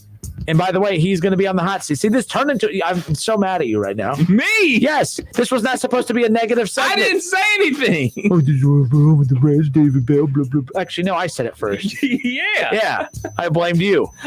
I like blaming other people. I don't like to take responsibility for my own words. Well, see, thank you, Ryan Strauss. Ryan Strauss says, as confident in him as I am in David Bell winning Manager of the Year. There you go. There you go. Ryan, don't you know this is the home of the Cincinnati? No. And by the way, I've never believed in that. I've never believed in that because you're the home. It's like we're the home of this team, so we have to give you homer takes. Like, there's plenty of that in this town where there's media that you have a team that's not playing well, and they're going to tell you how great the team is. Because, I got to have access to the players. Well, if a school is going to deny you access to interviewing players and coaches because you had the nerve to actually say something against them, then they're not professional then. Oh, you can't have the coach on because you say bad things about the pro. Okay, well, there you go. That you can't handle criticism, then that says more about you than it says about the media. So anyways, they get me all fired up. We'll be back in a moment. More of the Justin Kinner Show with real quick. We got our guy Ron Howard. He's a better pinch hitter than a starting pitcher, and I don't think he's that great of a pinch hitter. That's the other thing too. Michael Lorenzen, he's a great hitter. Oh, he hits 198. He's a good hitter for a pitcher. Just because he's a good hitter for a pitcher doesn't mean that he's an everyday hitter. Right. I remember when CC Sabathia was with the Cleveland baseball team, and he was, he would hit a couple home runs every once in a while, everything like that. Man, he should play it every day. What? No, he's a pitcher. He hits a little bit. That's cool. That's great. That's bonus. That's gravy. I mean, like I said, and by the way, if you have to rely on your pitcher to get you hits, then you haven't done a good job constructing a lineup. That's all I'm saying. We'll be back in a moment. It's the Justin Kinner Show with Kev Nash, presented by Kirkland and Sommers. Let's talk a little NCAA First Four. I know we don't have the First Four this coming up season, but I was able to catch up with a couple members of the Big Hoopla, the organizing committee of the NCAA First Four. We were able to talk about some of the initiatives that they are continuing to practice and provide opportunities to the community as we prepare to bring the First Four back next season. So Terry Slayball is going to join us when we come back. Don't go anywhere. It's the Justin Kinner Show.